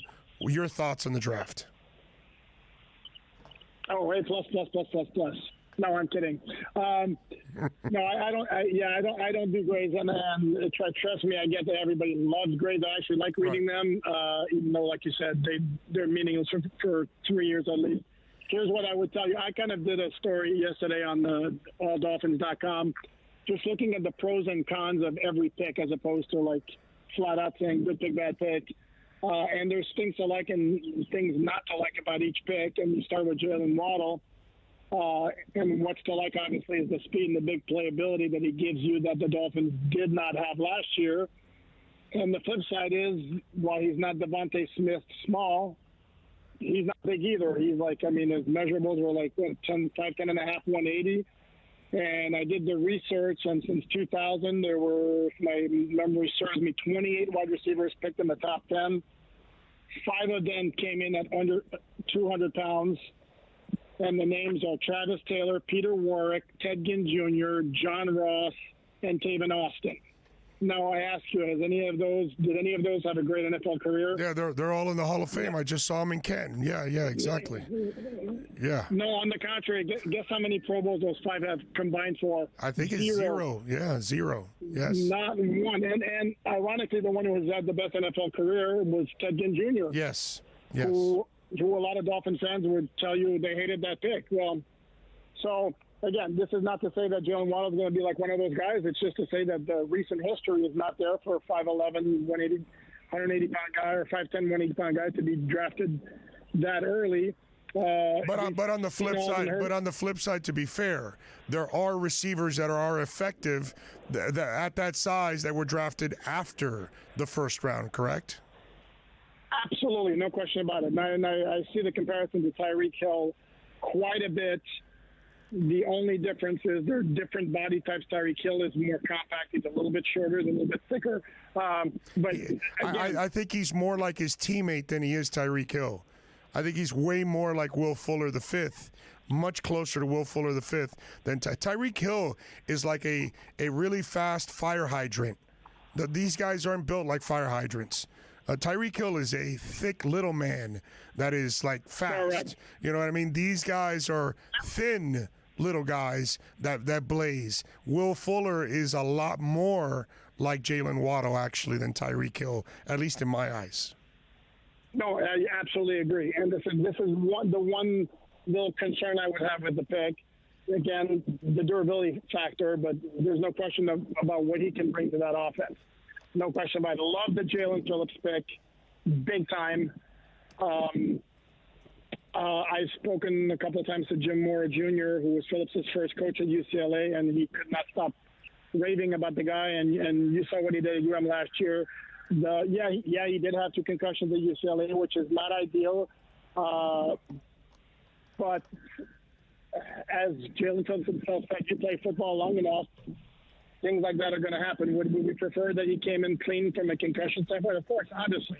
But it's not quite the same as when the Dolphins signed Jordan Cameron, who would have like a nasty concussion the year before. Yes. So I really like that pick. I really like the pick of Javon Holland, the second round at 36. I think the guy's going to be a complete stud. Love everything about his game. Of course, yes, would have liked to see the Dolphins find a way to get Javonte Williams. And as the story goes from Mike Silver of NFL Network /NFL.com, when he reported the Dolphins were ready to get Javonte Williams at 36, and Denver beat them to it by trading up for a relatively small price to move up 5 spots to get to 35. And then the Dolphins, you saw, they did do a trade up, but that was to get Liam Eichenberg at 42, moving up from 50. That one, my initial impression on that pick was a little bit meh. because I'm not quite sure exactly what his ceiling is, and the Dolphins also have already spent a whole lot of draft capital on the offensive line in recent years. If they're going to take Penei Sewell at 6, to me that's different than taking, let's say, like an Eichenberg in the second round, and then Hunter Long in the third round. I like it if you're looking down the road and you're ready to move on from Mike Gesicki and or Durham Smythe. But for 2021, I'm not exactly sure what the need was for a tight end, unless it was Kyle Pitts, because Kyle Pitts is not really a tight end. Right. Yes. No, I'm with you there. But obviously, you can be creative as hell with a guy like Kyle Pitts. Do you like what you see out of Hunter Long? Do you think, because it looks to me like they want to improve the Durham Smythe position, because this kid can block a little bit, and athletically he looks like he adds a little bit more. I think Shaheen might survive, actually. I don't know if Durham Smythe survives the Hunter Long addition. Yeah, but the thing is, Hunter Long is kind of in between Mike Gesicki, where he's a better receiver than Durham Smythe, but he's not quite as – sorry. Yeah, he's a better receiver than Durham Smythe, not quite – and a better blocker than Gesicki, but Gesicki is a better blocker than Hunter Long, and Smythe is a better blocker than Hunter Long. So he's kind of in between the two, and I'm not exactly sure what kind of immediate impact. If you're looking for immediate impact, I'm not exactly sure how Hunter Long fits into the picture. When you have Gesicki and Smythe, who are more than serviceable as they're doing, and you had Adam Shaheen, who had moments as well. Again, to me, this screamed of a move that was made with the idea that they've already decided they're not re-signing either Gesicki or Smythe or both. Wow. So you think no shot at Gesicki for next year? Wow, that's interesting, because I didn't say that. I didn't say that. I said to me it screamed of a move that's made with the idea that they're not re-signing either one of those two or both. Right. So you think they're gone? Is basically they're done after this year? I think there's a possibility that one or both are done after this year. Absolutely. Otherwise, then I'm not sure I get the Hunter Long pick. Well, I think it's because you want to maybe have a 2 tight end attack and make things a little bit easier for Tua, since he's a quick twitch guy and he likes to get rid of the ball quickly. You work the field with 2 blazers on each end or in the slot, and you got the 2 tight ends. You've got a little bit more flexibility in the middle of the field, I would imagine, since you've got guys that can take the top off and take that deep safety with them. Then all of a sudden you've got those 2 tight ends creating havoc in the middle of the field. That's kind of what I'm feeling. Except wouldn't it make more sense to go 3 wide pretty much all the time with Fuller, Parker, and Waddle, and then 1 tight end? And if you're going to go 2 tight end, is Hunter Long as a rookie going to be that much of an upgrade over Adam Shaheen? I don't know. From where I sit, I'm not so sure. That's why, like I said, and again, at that point where they were picking 81st, they could have gotten Trey Sermon from Ohio State. Right. Which to me would have been a better move, or Ramondre Stevenson, who was a big back in the Javonte Williams mold, and that to me would have been better value as opposed to taking Hunter Long in the 3rd round and waiting until round 7 to pick up Dokes, the running back from Cincinnati. Yeah, I mean, I like that. All right, so let me ask you, when we go to the Notre Dame kid, Liam, the right tackle, are you expecting him to become the guy? Are you expecting Fluker to start and then eventually it goes to Liam? How are you viewing all of this?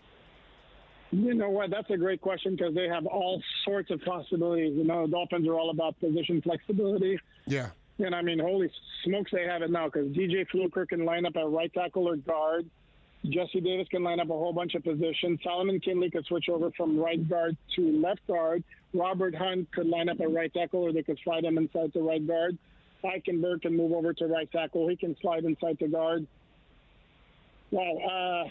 So tough to predict right now. I think a logical scenario, based on the fact Kinley played left guard is last year at Georgia and looked pretty good last year before he started having the foot issues.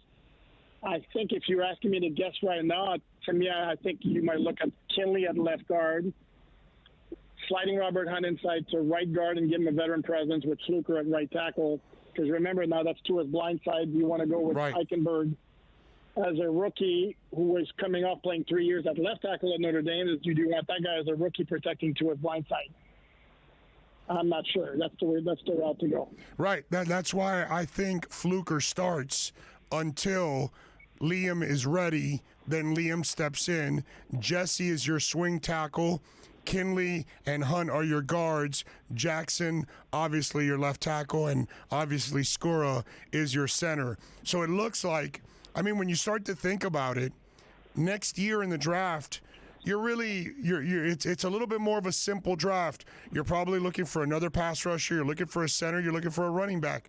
There aren't going to be a lot of, maybe a receiver. There aren't going to be a ton of needs next year, of course, if they don't suffer a bunch of injuries and setbacks this year. But they've kind of left themselves, at a point where in free agency in the draft, you kind of can resolve all the issues, something that, when you tear it down in year one and you've got to replace everybody, it's kind of hard, Alan, to replace everybody. And you always have so many needs. And then we're all going, man, but you didn't get a center, Bub. You didn't get the running back. And I think they kind of feel that running back position is a lot easier to fill, so they can kind of put it off a little bit, improve everything else around. So when you do add the running back, it's going to be nice and easy. No, that's fair. And they did have a lot of holes to fill, and they have done so. The thing is, they're going to need some of their draft picks from last year to develop. They're going to need Austin Jackson to take a step up, because as a rookie, I mean, he showed something, but he also it wasn't a great season by any means. It would certainly be nice if Noah Benagani developed and took a step forward, because it hasn't been talked about. It's been completely in the background, but they still have the Dagan Howard situation that's kind of lurking. Because right now they're carrying two very, very high-priced cornerbacks with Byron Jones and X, who still, by all indications or by all logic, would want a new contract. And are the Dolphins going to want to redo that 2 years after giving them a long-term extension? And as far as the running back situation is concerned, I get it. I was a proponent of not taking a running back in the first round because of positional value, but I also like the position addressed before the 7th round, because we can say the Dolphins made do last year because Myles Gaskin had a good year. Well, if you look at the advanced stats in terms of broken tackles and yards after contact, and the other figure was rushing attempts per broken tackles, well, the Dolphins are in the bottom 3 in the NFL in both categories. It's crazy. So let's not pretend that they have great running backs. They have complementary supporting players right now is what they have. Yeah, no, I actually love their backs as number 2s, number 3s, and number 4s, which Jeff Ireland would love that. But they are they clearly don't have the number 1 guy. Now, having said all that, a more athletic Tua, 2 quick receivers, one on the slot, one on the outside, experienced line should make Myles Gaskin and everybody else actually better. So these guys might even look better this year than they did last year, simply because everything around them should be better. Correct? Fair, but I don't think anybody would argue or could contend that this is a good or even average running back core. It doesn't need to be great if the passing game is clicking, because that's going to be the bread and butter of this Dolphin offense, and it's going to put the onus on Tua taking a big step from his rookie year. That's going to put the onus on the offensive line providing him the protection he needs to take that step. It's crazy. Let me. I'm sorry, dude. What do you think about the 7th round picks? Did you find anything? Because when I looked at the film on both guys, I will say the Cincinnati kid is kind of intriguing. He had all the injuries, and when he did play, I will say this: his hands really stood out. Kid can catch the ball. Well, he's got toughness and physicality, which you like when you have a couple of smaller guys like Gaskin and Ahmed. The thing is, again, you're talking about a 7th round pick. Anything you get out of a 7th round pick is a major bonus, and to count on either Dokes or Larnell Coleman to become contributors anytime soon. That's not necessarily realistic. Like Coleman's got some intriguing traits to work with. I mean, he's really long. He's got really unusually long arms for an offensive tackle, and he's got a basketball background. So obviously the kid's got some athletic ability, but again, there's a reason both guys lasted until the 7th round. So the idea of that to count on a whole lot from either one of them, I don't think that's the way to go. Follow him on Twitter. He's a great follow at Poupart NFL and catch his work there at Sports Illustrated. Alan, as always, my brother, thank you for taking some time, man. We really appreciate it. Great insight, as always, man. Thank you. We'll be right back to the Big O Show. You can join us on the OnSide Sports Line, 888-441-4623. That's 888-441-4623. Riddle me this. With all this sizzling meat and crunchy veggies nestled between toasty flatbread, who should get credit for Papa John's new papadilla? The person who invented pizza or the person who invented folding?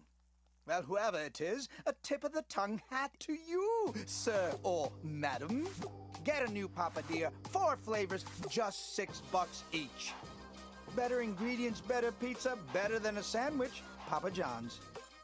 Big O for M&S Air Conditioning. You know, air quality in your home and business is more important than ever. That's why you've got to call M&S Air Conditioning and let them install a high-efficiency polarized air filter in your AC unit. Folks, it attracts, captures, and destroys biological contaminants to improve your air quality. With stellar customer service, answering your call from 7:30 a.m. till 9 o'clock p.m. For more info on high-efficiency air filters and their preventative maintenance plans, visit M&S Air Conditioning at ac-florida.com. At OnSideRadio.com, we chirp all day and night. It's time to do some more chirping with David Dwork at our Chirping the Cats report. The schedule gods are smiling on the Florida Panthers this week as the team is enjoying a few days off before wrapping up their regular season schedule. The extra days between games couldn't have come at a better time for Florida, with several players dealing with minor bumps and bruises that have kept them out of the lineup. That includes top 6 forwards Carver Hagee, Sam Bennett, and Patrick Hornquist, all of whom are expected to return before the end of the regular season. Another key player who should be back in the Panthers lineup is goaltender Chris Streeter. He's been working his way back from a lower body injury, and head coach Joel Quenneville said earlier this week that he plans to start Streeter during Monday's regular season finale against Tampa. The Cats will enjoy another day off on Wednesday before returning to the BB&T Center for a pair of full squad practices Thursday and Friday. Then on Saturday, the fight for home ice in the first round begins as the Panthers host Tampa in what should be a preview of the Stanley Cup quarterfinals. Keep up with the latest on the Florida Panthers by subscribing on most platforms by searching OnSide Radio, your home for South Florida sports.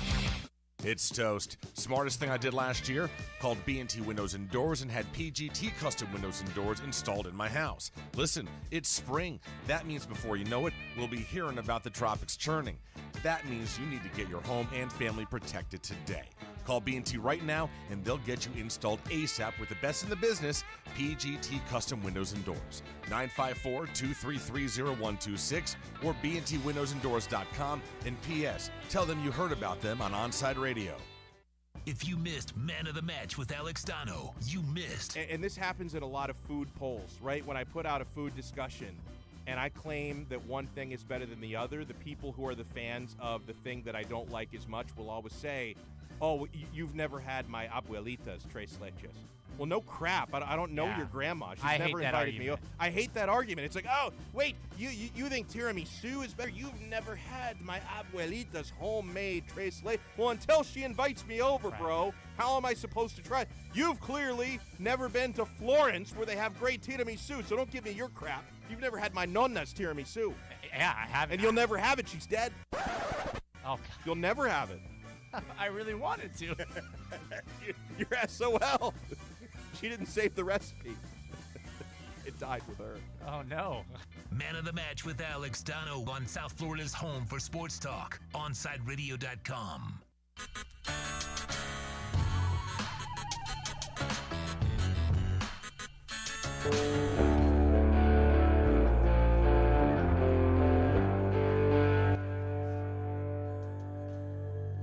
It's hour number 2 on the program. We're going to get in contact now with John Clayton. You tell me when we're ready here, and we'll get John on. We will talk with the professor and get into a little NFL talk. We thank Alan Poupart for joining us from Sports Illustrated. Eric Edholm is going to join us at 1:30 from Yahoo Sports, talk a little NFL draft with him. Franco Panizzo will stop by at 2 o'clock. Actually, I'm sorry, Christian Chase will stop by at 2 o'clock to talk a little Marlins, and we'll have a little soccer talk at 2:30, little Inter Miami, get the latest there with Inter as they get ready for a big week coming up.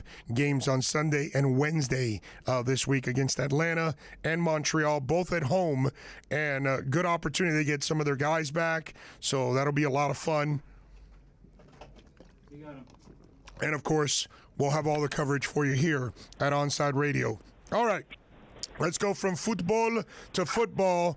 And, of course, John Clayton does an excellent job of covering the NFL for a long, long time. Always kind enough to join me locally on Sirius all over the place. Follow him on Twitter at John Clayton NFL. John, good afternoon, my friend. How are you doing? Good. How are you? I'm hanging in there. I'm fighting a little laryngitis, so oh no. So I apologize. Yeah, I know. You know how it is. I'm sure you've been through it at times when you got to talk a lot and you burn that voice out.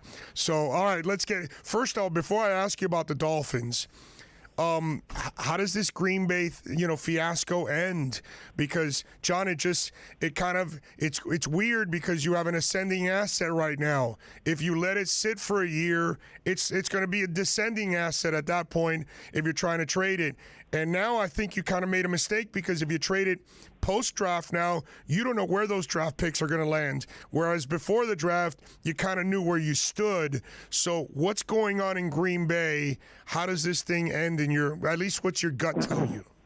My gut tells me let's go back in history because you remember the situation with Carson Palmer and the Cincinnati Bengals. Palmer was so sick of being a Bengal, them not getting him any talent, and them losing year after year after year.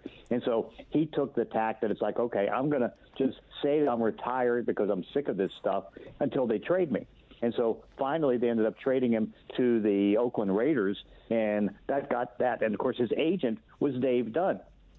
Well, guess who the agent for Aaron Rodgers is? Dave Dunn. So I think you can see a similar situation. The only difference is, Aaron Rodgers is they've already paid him $6.8 million in a roster bonus. So he's already got $6.8 million in the bank. And so he does have the cash, with particularly the money he's made in his career, to say, all right, if I have to miss half the season, I miss half the season. But I think what you're seeing, and, of course, he came back yesterday and said, oh, yeah, by the way, the Denver Broncos would be a nice fit. I'd like that. And so Denver, of course, has Teddy Bridgewater on a one-year deal. Drew Lock's in the last year, and certainly they'll start the season probably with Bridgewater as a starter. But I think it's going to go the same way. It's like, you identify that Rodgers is upset with management, and I think he's at the point where he can't fix it in his mind because, you look what's happened the last couple of years. It's like, okay, he's won 13 games in each of the last 2 years. He's taken them to championship games in the last 2 years, and they basically haven't gotten him any weapons. It's Devontae Adams and who else? Name me the other wide receivers on that team. Yeah. It's hard. So because of that, and then what do they do this year? They take a cornerback in the first round. It's like in the last 10 drafts, and I know this predates the current general manager, they've had the first pick, and again, there's a couple times where they traded back into the second round. Their first pick has been 9 on defense of the 10 years. The only one on offense was Jordan Love, who was drafted to replace him. Do you think that, and the fact that there was conversations, I guess, with management that they said, oh yeah, we might trade you, which of course they would never trade him right now because he has a $38 million cap hit. I think it's a bad situation. I think it's going to destroy the team.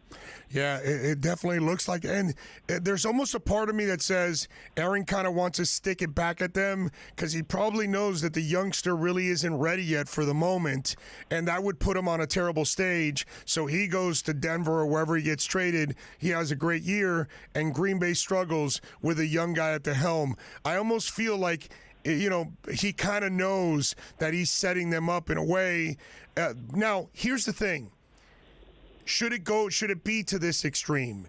should it be to the extreme that if a player doesn't get what they want, they've got to demand their way out? And this starts to set, and it's happened before, but in today's world, this might start like an ugly precedent. Oh, it is, but of course the precedent's already been set. And I think what it does, it follows the NBA model, is that the player complains and complains and complains and asks to be traded and try to get this going, and eventually the team comes up and says, oh, okay, yeah, we'll do that. And so that was set in the NBA. You can see, and it even predates Jalen Ramsey, but I think Jalen Ramsey was certainly one of the most outspoken in trying to get out of Jacksonville, and he did. And then, of course, came Yannick Ngakoue, and now you're seeing, Deshaun Watson. I mean, so I think it's kind of following the NBA model that what's going on is that if you're unhappy, say it, and then see if you can get the trade going. And now some teams now are accepting the precedent and making those trades. It's crazy stuff. John Clayton joining us. Of course, you can follow him on Twitter at John Clayton NFL. Catch him there at 710 ESPN in Seattle. All right, John, so let's bring it local here. And we got a kid actually out from your neck of the woods in Javon Holland, the safety. Talk to us. First of all, what do you know about Javon Holland? Because for me, that was one of my favorite draft picks here. Talking to a lot of NFL people, they love the kid. You probably watched a lot of him. Your thoughts on Holland, first of all? Yeah, I mean, and overall I thought it was a decent draft. Maybe not a great draft for the Dolphins, but I think, he's a safety who can play some good football and do some good things. And so I think that works out real well. And so, because one thing from some of the defensive players that come from this area, they do very, very well in the NFL. And so, you can go even, to Washington, and you go to the different places around there. And so I think he kind of fits the model. If you get a defensive player out of the state of Washington, he can usually do well. Buda Baker, of course, being one of the great examples, because he's not only one of the highest paid safeties, but one of the best paid safeties in the league. And this was a draft that, wasn't real rich as far as safeties. And so the fact that Holland ends up being the first safety taken says something. Yeah, no, I'm with you there. What did you think overall of the first two picks? Jalen Waddle, did you expect it?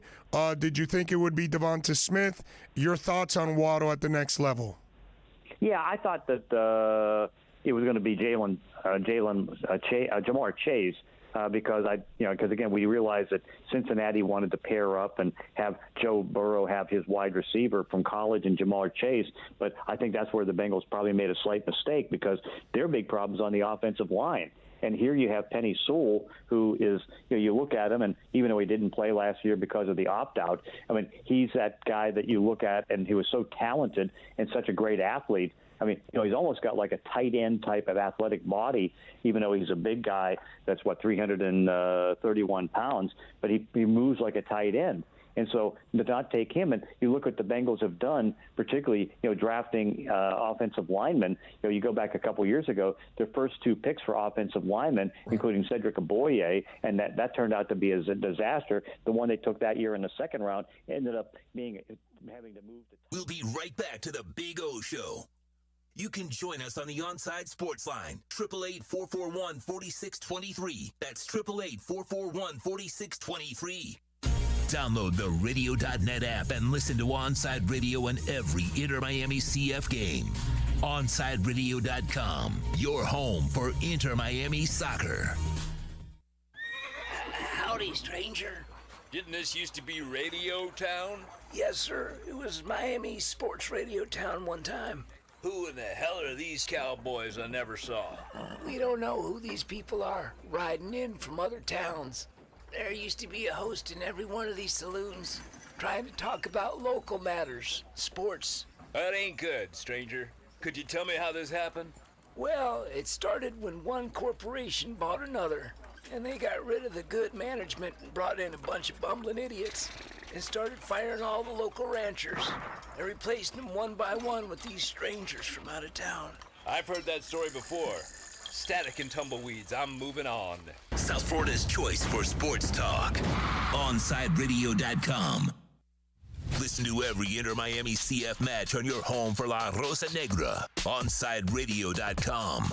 Catch us every day on the MyTuner Radio app.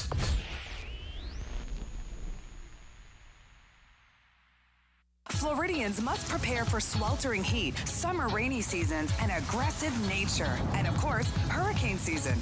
That's why when it comes to protection, make sure your roof is prepared for the same brutal weather by calling Chase Roofing and Contracting. Open 24/7. Call them today. Miami, Fort Lauderdale, Tampa, and even Orlando. Go to chaseroofing.com. Chaseroofing.com provides roof inspections for both residential and commercial roofs. Get a free no-obligation roof evaluation. Trust chaseroofing.com to fortify and protect what's most important to you, your family.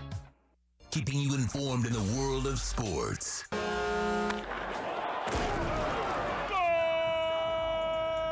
With an OnSideRadio.com sports update. The Miami Heat lost to the Dallas Mavericks 127-113. Jimmy Butler was ruled out before the game with flu-like symptoms. Duncan Robinson and Goran Dragic each scored 19 points for the Heat. Heat host Minnesota Friday night. Miami Marlins won Game 1 of the series with the Diamondbacks 9-3. Brian Anderson, fresh off the IL, hit a 3-run homer in his first at-bat. The two teams are back at it at 6:40 tonight. Luke Weaver versus Pablo Lopez will be your pitching matchup for tonight. This Sunday, Inter Miami CF welcomed the Atlanta United to Drive Pink Stadium at 1 p.m., which means Big O and Alex Donald will get you started with the OnSide Radio pregame show starting at noon, leading into the call of the game with Chris Whittingham, Thomas Brogdon, and Fernando Fiore at Presidente. You're listening to South Florida's only locally sports talk station, OnSide Radio, and coming up, it's more of the OnSide Zone with the Big O right here at OnSideRadio.com. Sports fans love a place with great food, cold drinks, and TVs everywhere. That's why sports fans love Sports Grill and their 7 amazing locations. Check out the Bird Road location at 11481 Southwest 40th Street in the back corner of the West Bird Shopping Center. Sports Grill is also now offering some great employment opportunities. All kinds of positions are now available from kitchen to hosting. Call for more information at 305-485-8845. From wraps to salads to amazingly delicious specialty dishes, Sports Grill is the home to the legendary special grilled wings. Since 1987, Sports Grill, good food, good drink, and good friends. When you want a perfectly straight smile without braces, you can count on MoodiasDental.com. A stunning smile is within reach. Learn more about Invisalign. Find out why so many trust the Moodias family. Dr. Moodias is an inventor and has several patents on innovative surgical instruments that are used around the world. Experience a family environment and trust on a worldwide level. From implants to crowns to a beautiful Invisalign smile. Call 305-821-0231. That's 305-821-0231. Or go to the website at MoodiasDental.com. It's time to talk Miami Heat with NBA insider Ira Winderman. It's the Acura of Pembroke Pines Miami Heat Report, exclusively at OnSideRadio.com. Let's go over the latest headlines locally with the Miami Heat and league-wide in the NBA with our very own Ira Winderman.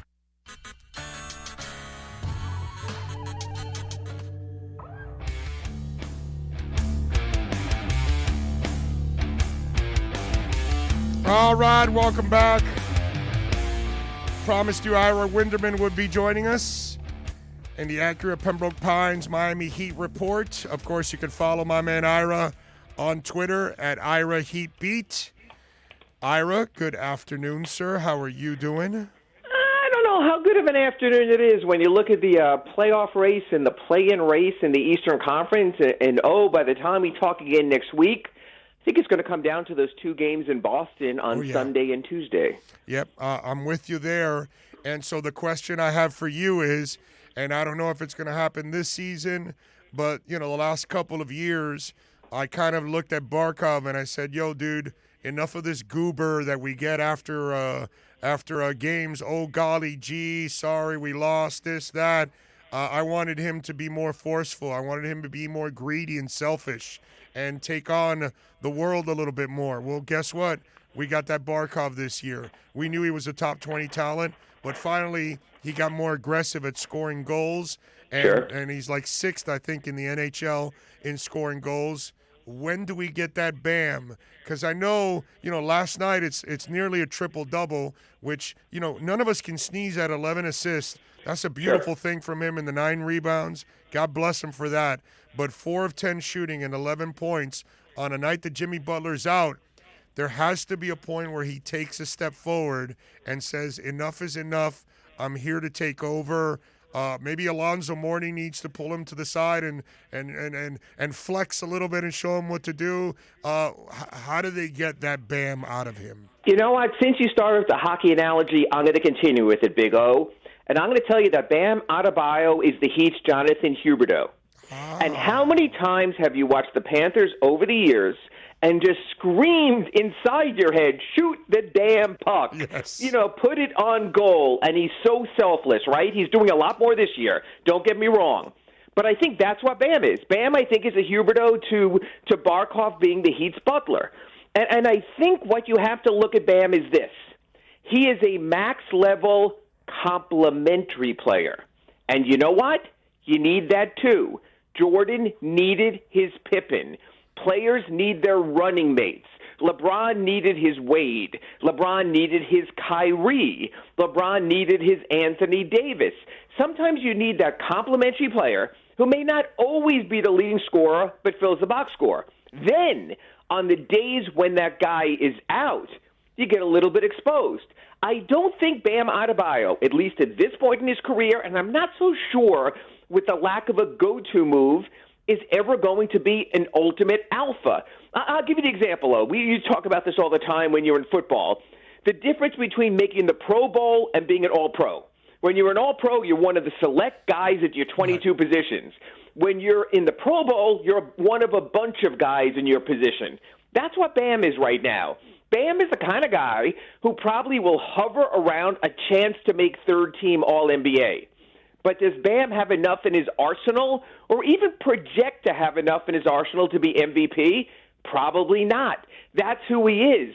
So I think you could pull your hair out. You have some, I don't. And hope that it changes. But I think the reality is, I think that's where you are. Just like with the Panthers again in your example with Barkov. If Jonathan Huberdeau was your leading man, you'd be a good team. You'd be a quality team, but you would not, unlike this year with the Florida Panthers, be contending for the Cup. Same thing for the Heat. You have to have Jimmy Butler at the top of his game to contend in the Eastern Conference. Otherwise, you're just a nice team. And so now we look at this Heat team. And they lose last night to the Mavs 127-113. They got Minnesota Friday. First of all, the Jimmy Butler thing, good thing is it's not a COVID issue, correct? That's what they're saying, and they said that he did not fail a COVID test. There was no positive result. There seems to be some contact tracing going on because of Miles Bridges all of a sudden being out for Charlotte. But I'm curious to see how it's going to be listed on the Heat's injury report tomorrow. The Heat do not have to issue an injury report today. They're not playing on Thursday. So if it is a flu-like symptom, you would think with that day off, the day before and 2 days off, Jimmy should be good to go on Friday. They'll certainly need him after losing to Minnesota up there. But right now, the Heat are saying non-COVID, and I think all of the leagues have been very good that when anything is pandemic-related, that they list protocols on the injury report. So we'll certainly know more by Thursday at 5:30 p.m. Tyler Hero, what's the latest with Tyler? I'm almost wondering, if this isn't some sort of like plantar fasciitis kind of thing where it's not a particular injury or surgical or anything. It's just a real annoyance, nuisance kind of injury. But the fact he's missed 6 in a row, he played a couple of games, missed the game before that, I'm done projecting there. And I got to tell you, and I don't mean because Lord knows on OnSide Radio we've been through this already with Tyler, I don't think it's as dramatic whether he comes back or not. I almost think it's more dramatic whether Victor Oladipo plays or not. The Heat have shown that they can, 1, win without Tyler Hero, 2, they can survive uneven Tyler Hero performances. So if you're sort of asking me, of the key factors, keys to the game for the Heat, I'm not so sure I would list Tyler Hero in any of those top 5 going into a game based on his overall body of work this season. All right. The one thing I will say, we could talk about the maturity stuff. We could talk about the off-the-court stuff, all that. I am now worried about too many injuries this year for Tyler. That is something that I am concerned about now with him. And you're right. And the high flyer kind of player like him, who relies on that athletic burst, can put yourself in compromising positions, absolutely. We know from I'm not comparing the players themselves, but from the start of Dwayne Wade's career, the falling had to stop. It made for a nice commercial. What was it? Fall 8 times, get up 9 or whatever. Right.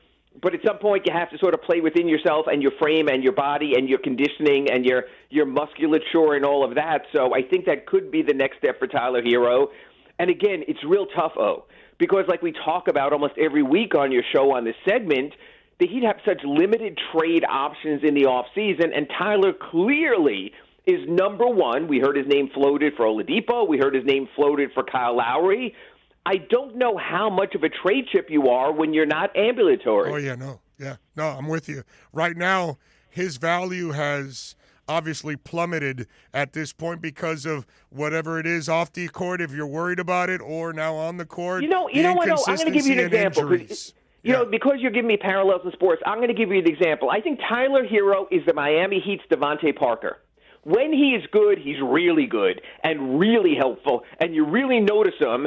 But what do they say? Availability, is one of the top abilities. I think it's the same thing. I think it's a lot like Devontae Parker. You and I have both been seduced often about how helpful he could be, and then you see the injury report come out at the start of the week, and you go, okay, so much for that. Yeah, exactly. And that's why Will Fuller and Jalen Waddle are here, because obviously Parker is not getting it done. Now, last night, I know he's been terrific, and we got to give him love for everything that he's been producing lately, and we got to give him love for being mentally tough to fight through the ups and downs.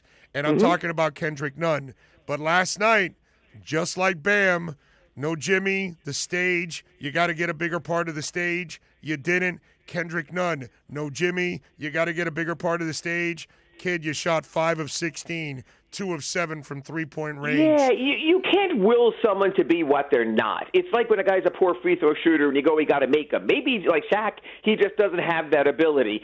Kendrick Nunn is not an alpha. God bless him. He'll get a nice mid-level contract because he's a mid-level type of player. He's a productive player. But some teams have the type of depth of talent that when you take out a leading man, everyone can move up that step. The Heat are not that team. The guy more likely to step up when Jimmy is out is Goran Dragic, and he certainly tried to do his part last night. So, again, it's interesting, if you're talking about adding Kendrick Nunn for your team outside of the Heat as a free agent, just know what you need and who he is. If you're saying, hey, we need a fourth guy in our starting lineup, we need a sixth man, I think he'd be terrific at that. If you're saying we need a starting shooting guard on a playoff-level team, I'm not so sure that's the direction to go. You can will all you want. Hey, our leading man is out. You got to step up. You have to have the ability to step up. You have to be that guy. I'm not so sure that Bam is that guy from a superstar standpoint, and I'm not as sold on Kendrick Nunn being able to be Jimmy Butler even for a night or two. Now, when you look at the stretch that's left now for Miami, and you said it to start this segment, the 2 Boston games obviously are going to really determine all of this.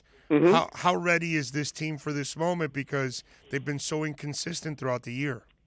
And yet they've stepped up to some big moments lately when they realized the stakes. The game in Charlotte certainly was a step forward for this team, but yeah, there have not been a lot of victories. When you look in the win column and say, hey, what are the signature wins this season? There haven't been a lot of them. There was the win over LeBron, even with AD was out, against the Lakers. There was the Charlotte win on Sunday. They're still searching for their moment. Yes, Milwaukee beat them one game. The next game they came back and defeated the Bucks. That was so early in the season, we almost forget about it.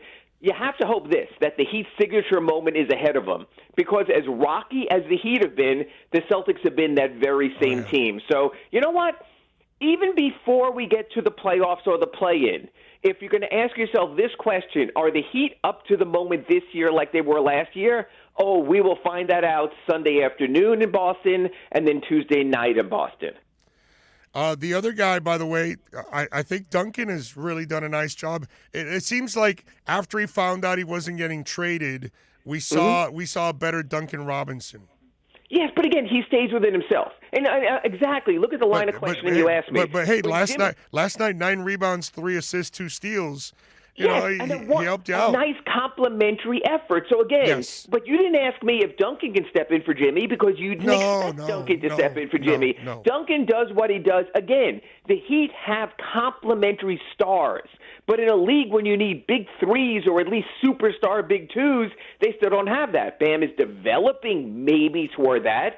But the rest of the talent is complementary. They caught lightning in a bottle because every single complementary piece was working in last year's NBA playoffs leading up to the finals. As we're finding this year, when those complementary pieces are sidelined or not at the top of their game, like Tyler Hero at time and some of the other guys, it changes the equation. So it's a matter of, can they get it all working at the same time? And I guess the first part of that is, can they get them all on the court at the same time? Well, speaking of that, obviously Dragon last night with 19 points.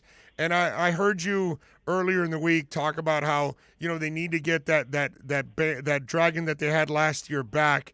Is that really realistic at this point, considering how beaten up his body is?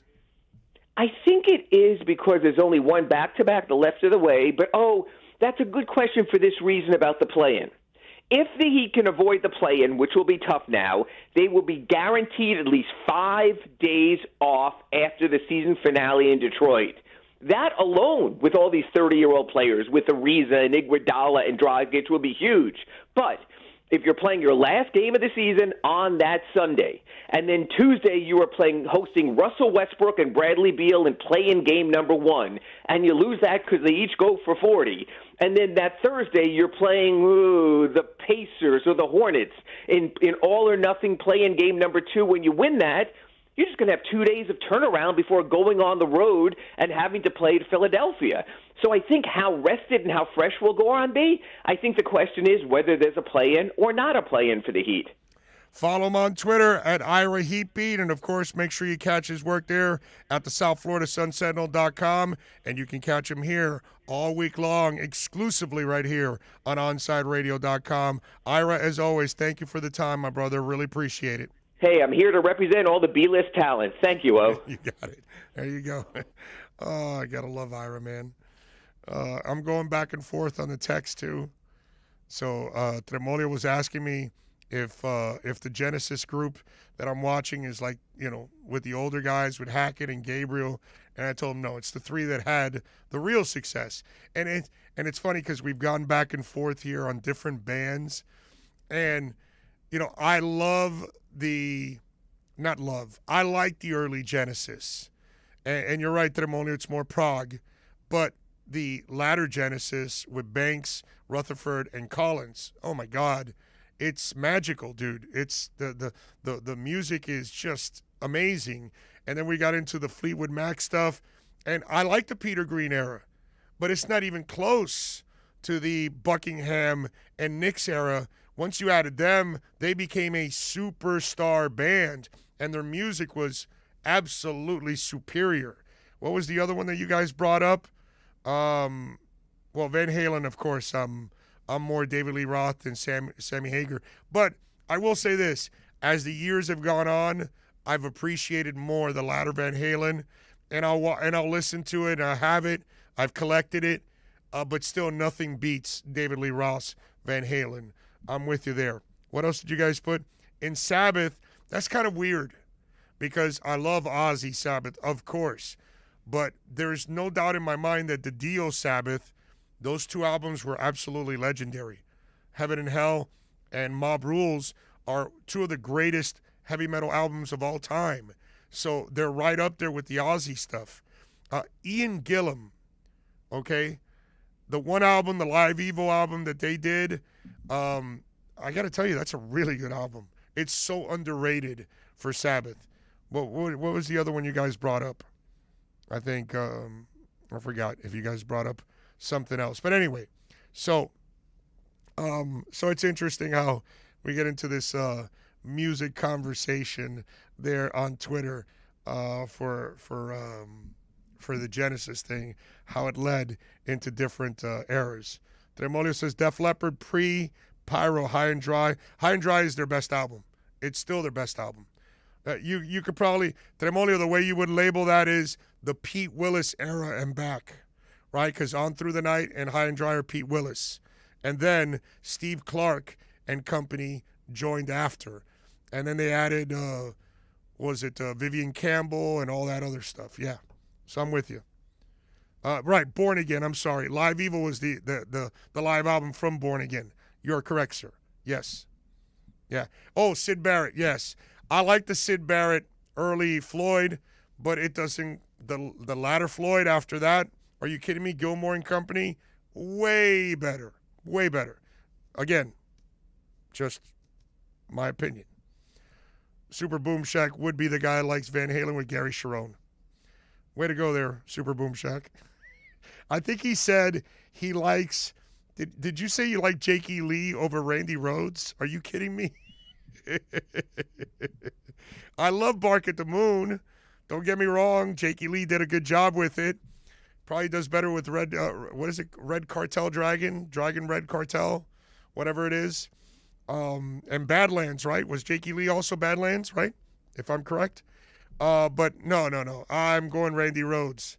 Diary of a Madman and Blizzard of Oz are two of the greatest. They're just magical albums. They're still the best Ozzy albums ever. Solo Ozzy, the first two, for me in my book. Oh, still waiting for Led Zeppelin farewell tour. You're going to wait for a long, long time because it's never going to happen. Plant's been kind of a jerk about it. The other guys would do it, but Plant has never. Super Boom Shack says, "Yep, I said it." How about Tony? He says he prefers Van Hager. How about that? I've heard that from people that they love the Van Hager era. It's a good era. I can't deny it, but the David Lee Roth one is just superior in my eyes. All right, let's take a break. We'll be back at 2:30. Benjamin Albright, Broncos writer. We got to talk a lot of things. Broncos stole Miami's running back. They lose Jawan James. That's for stealing Miami's running back. And the Aaron Rodgers rumors. So a lot to talk to him about. And we'll get his thoughts on the Dolphins draft and maybe even a little crypto. You never know. Benjamin Albright is a crypto guy like me. DeFi. And don't forget, if you want to win the prizes, okay, OnSide Radio on Twitter. OnSide Radio on Twitter. Send us a DM. Send us a tweet. OnSide Radio. Follow. Send your shot at winning these prizes from Caneswear.com. This has been the Acura of Pembroke Pines Miami Heat Report with Ira Winderman. Visit Craig's Inn Acura at 15601 Pines Boulevard in Pembroke Pines. Come experience the dealership that has earned Dealer Rater's Consumer Satisfaction Award in 2020. Acura of Pembroke Pines is creating the oasis you deserve. This is how we do it. We'll be right back to the Big O Show. You can join us on the OnSide Sports Line, 888-441-4623. That's 888-441-4623.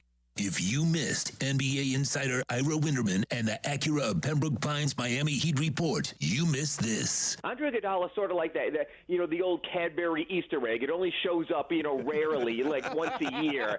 Andre shows up in the fourth quarter. I almost have to check the bench early to see if Andre's at the game yet in the first quarter or the second quarter. He's done a really good job with measuring the time for guys. Eric Spoelstra knows. He's been through enough deep playoff runs to know. The Acura of Pembroke Pines Miami Heat Report with NBA insider Ira Winderman, exclusively at OnSideRadio.com. When you're tired of watching the sun damage your furniture or raise your electric bill, it's time to do what we did here at OnSideRadio.com studio. Call A Shade Above Window Fashions in Davie and Sunrise. A Shade Above Window Fashions has a great selection of blackout shades to choose from. We can almost create a complete blackout for your bedroom or media room. Call them at 954-434-4774. That's 954-434-4774. Love the space you live in. A Shade Above Window Fashion. Can I get a captain? Captain and what? Captain and Ginger. I can't hear you. Captain and Ginger. He was a captain and Ginger. Captain and Ginger. He was a captain and Ginger. Captain Morgan, official partner of Major League Soccer. Hey it's Big O for EJD Construction, your custom home builder, additions and home remodeling. Our lives have changed. We're making our homes more of an oasis. Call the right place. Call the right people. Eric at EJD Construction for over 16 years. A-rated member of Angie's List in the Better Business Bureau. 305-433-4843. That's 305-433-4843 for EJDConstruction.com. Baseball fans will go deep into the count with Alex Aguirre and Christian Chase. Catch the show that talks Marlins and all the big stories in the major leagues. Saturday at 8 a.m., exclusively at OnSideRadio.com.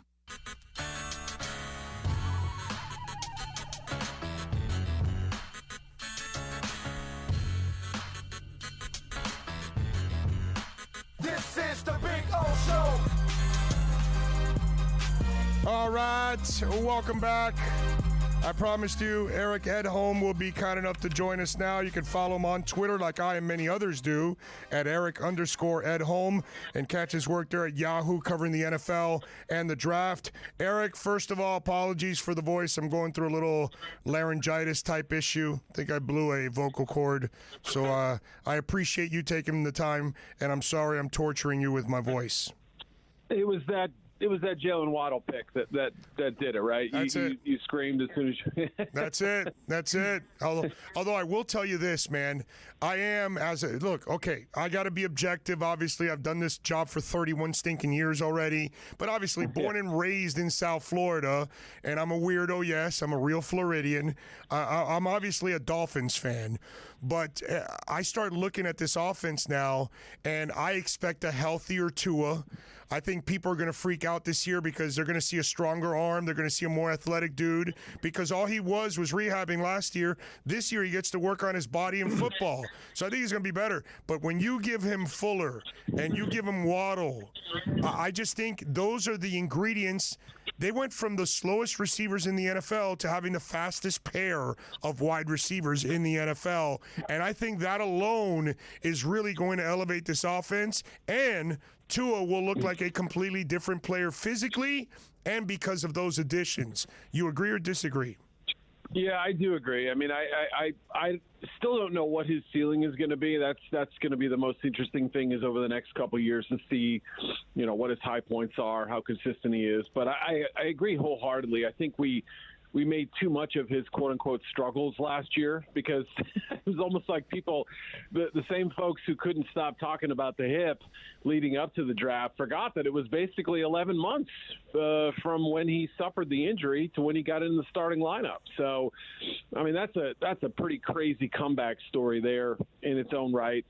Maybe he was thrust in too soon. Maybe he wasn't. I don't know the answer to that.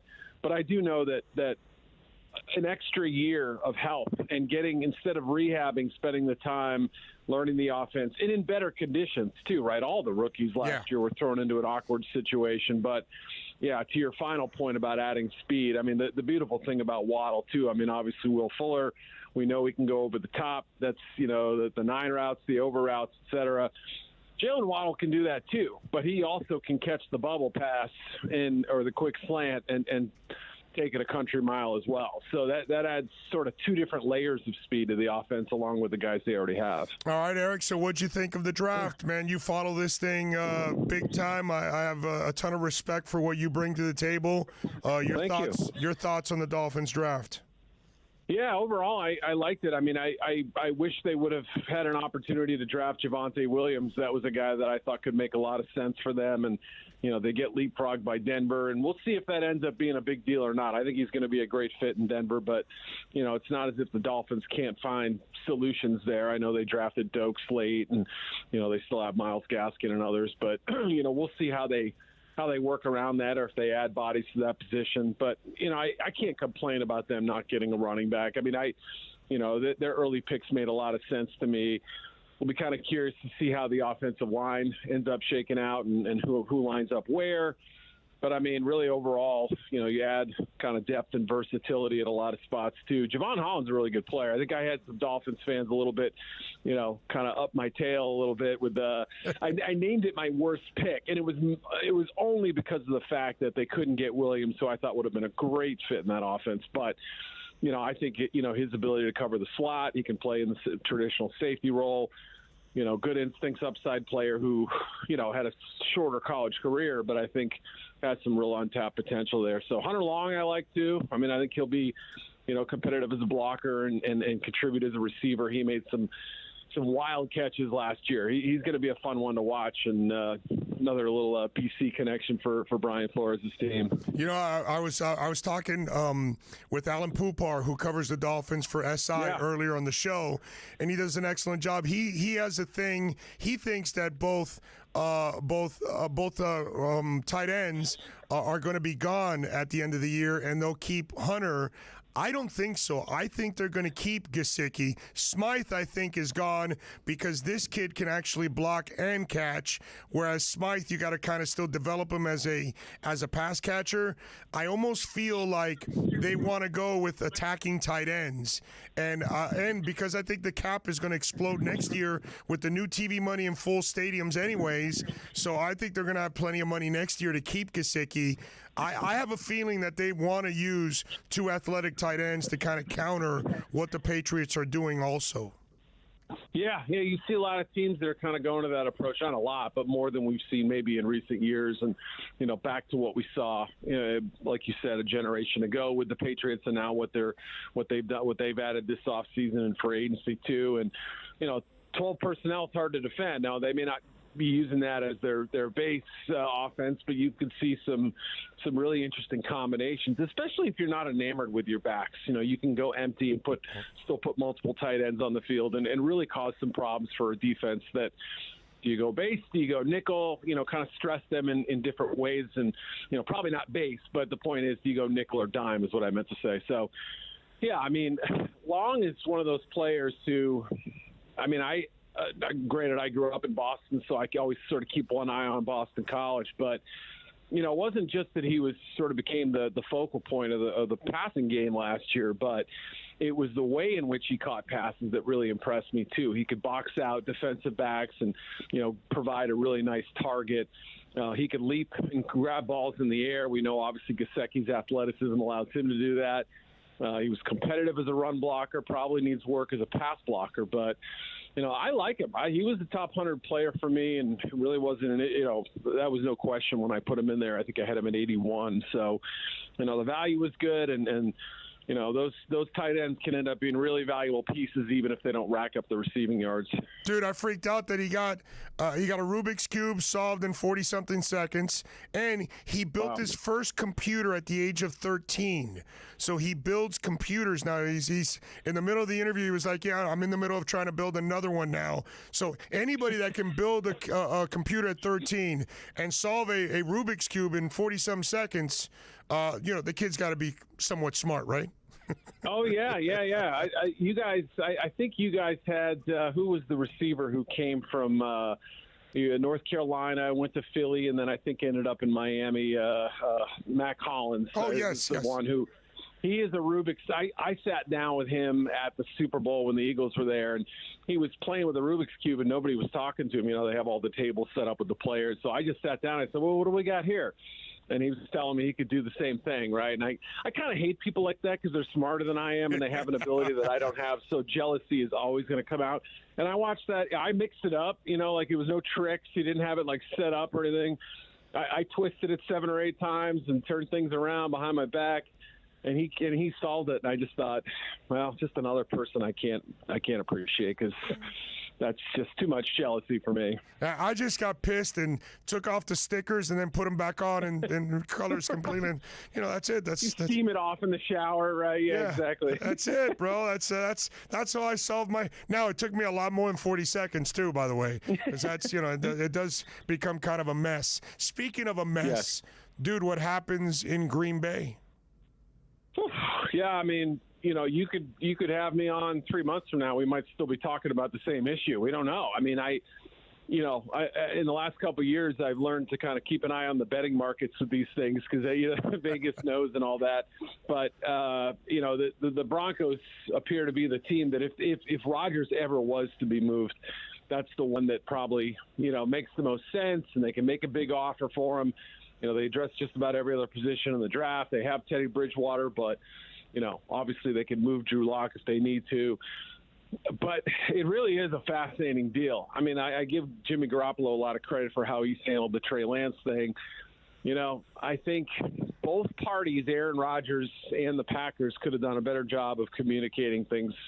And with the Packers, if they knew they were drafting Jordan Love, or if they had an inkling this could happen, all it takes is one phone call and say, hey, Aaron, here's our thinking on this. I know you want a wide receiver, but X, Y, Z, we got a plan for life after you, and blah, blah, blah. Maybe they had an inkling of something being wrong at the time. I don't know. But it seems to be that the source of his anger was the Love pick, and the fact that, he didn't really get word about this the way the 49ers did. Now, different situation, obviously, but, I think Aaron could have done a better job probably of communicating. They reportedly sent, their three big dogs, Mark Murphy, the team president, Brian Gutekunst, the GM, who, he and Rodgers clearly are butting heads.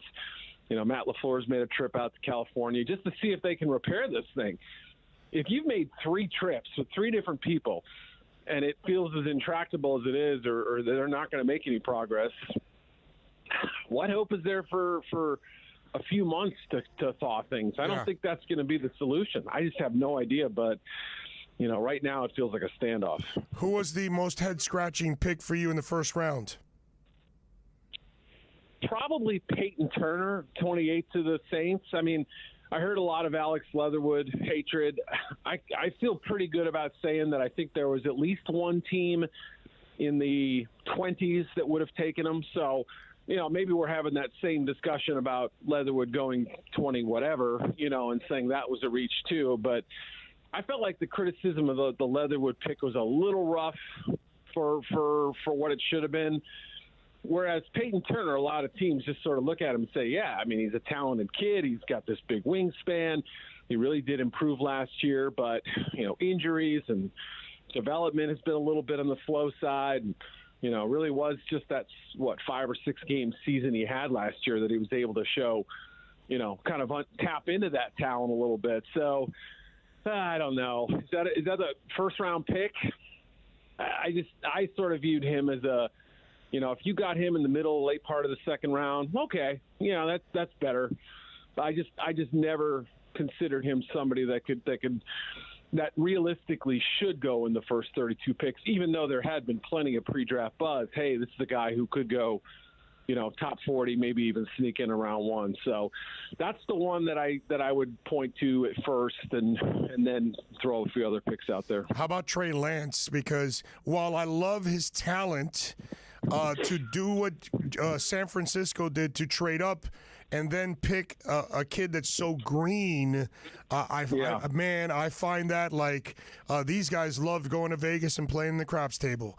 I'm telling you, because that I'm serious, dude, because that's, Jimmy's problem is only that he can't stay healthy. If Garoppolo could stay healthy, you probably could win a title with him, because I've seen lesser quarterbacks win titles in the NFL. But the Trey Lance one, my brother, that is a project that you're taking on, and I think it's an enormous gamble considering the risks you took to get to that spot. It was really an unprecedented evaluation from the start. I mean, even before the trade up, I mean, if you just looked at Lance, the prospect, you'd say, wow, here's this immensely talented kid, 20 years old, only 17 college starts. Only one of them came last year. None of them were against FBS opponents. There's something there, no doubt about it. Right? You can watch, 2 series of his and see his running ability, his throwing ability, his maturity too. That was the one thing. The more I watched, you could see him, changing protections. He seems like a really smart kid. He's got a chip on his shoulder after being overlooked in the recruiting process, all that. But never before in NFL history have we seen a resume like that go that high in the first round, and for such a cost, as you pointed out. The 3 first-round picks to move up, the third round, or third or second round, I forget, but basically 4 selections to move up 9 spots and take him there. I'm with you. I love the talent, but, I fully admit I can't say with any certainty that he's going to be, any better than Garoppolo, and if so, how long does that take? So it really did feel like the riskiest move, but I certainly like his upside better than what, obviously Peyton Turner or Eric Stokes in Green Bay, what those guys could provide on the high end. Follow him on Twitter at Eric_Edholm. Better yet, catch his work there at Yahoo Sports covering the NFL and the draft. He does an exceptional job. Eric, thank you for taking some time, my brother. And again, apologies for torturing you with my voice. Oh, no, you get better, man. Hope to hear you with a clean voice, and we'll talk to you real soon. Next time, clean voice. Got it. You be good, baby. We'll be right back to the Big O Show. You can join us on the OnSide Sports Line, 888-441-4623. That's 888-441-4623.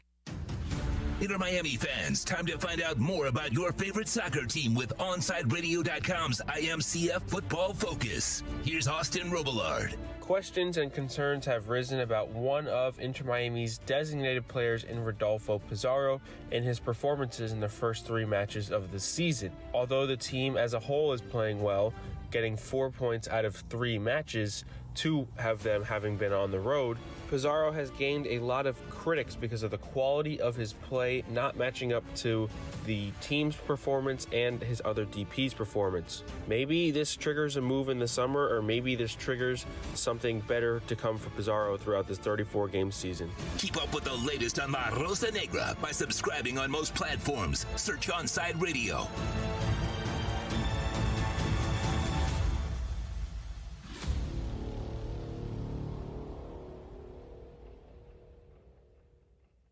If you're a Miami sports fan, then there's only one store to go to, and that's Caneswear at Miami Fanwear in Davie. They're your one-stop shop for all your Inter Miami CF, Canes, Dolphins, Panthers, and Marlins merchandise. They have hats, t-shirts, game day jerseys, and so much more. Located at 2511 South University Drive in Davie, and open 24/7 online at Caneswear.com or InterMiamiWear.com. Call them at 954-835-5597. Caneswear, the spot where Inter Miami and all Miami sports fans shop.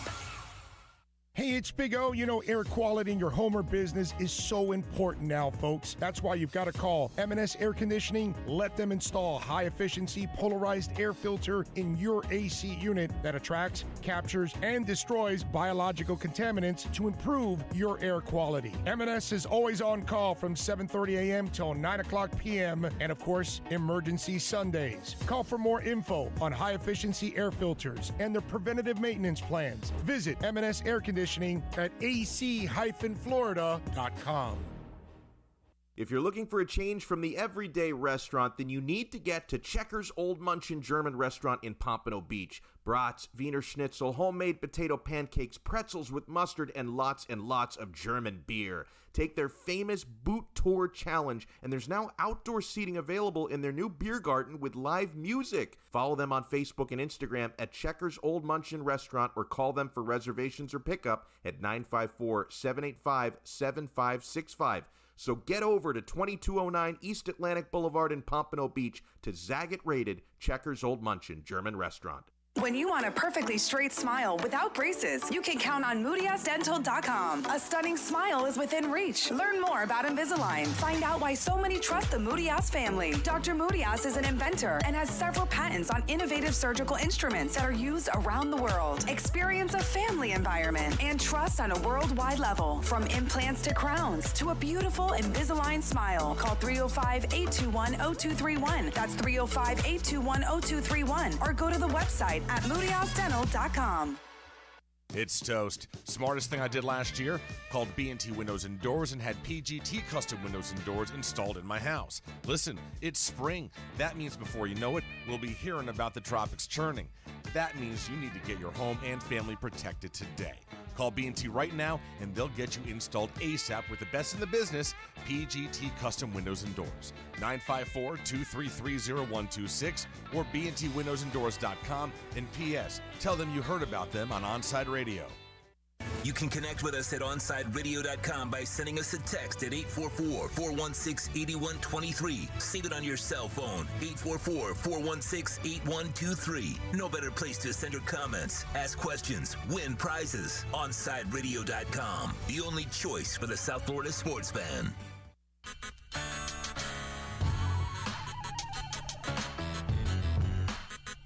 desire. We invite you to discover it at Bandalux.com. Follow them on Instagram at Bandalux_official.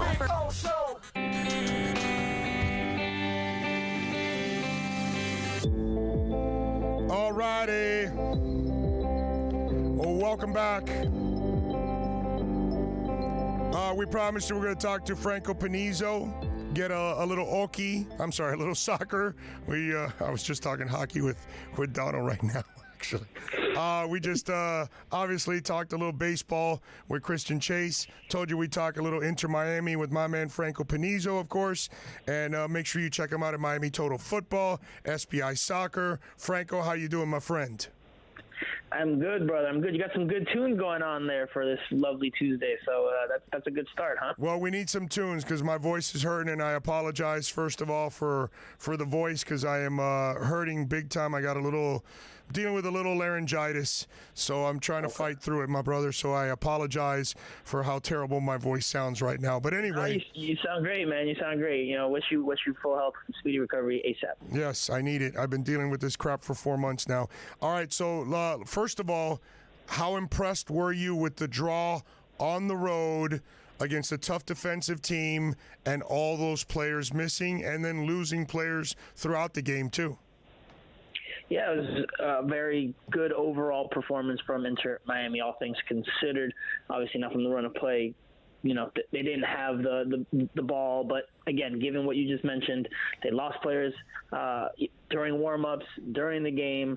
They had news hit camp, rough news with the passing of the Higuain brothers' mother during the week, so that has an emotional toll on the locker room as well. So just a lot of factors that went into this one, and Rodolfo Pizarro was in Mexico getting his green card, so he wasn't available for all of training during the week. So, for them to put together that performance, missing so many players and being so defensively solid against a Nashville team that was at full strength in Nashville, I mean, that's a great bit of work there from the players, a great bit of work there from the coaching staff and Phil Neville, because they played a good game, all things considered, and a valuable road point, a hard-earned, hard-fought road point in this one.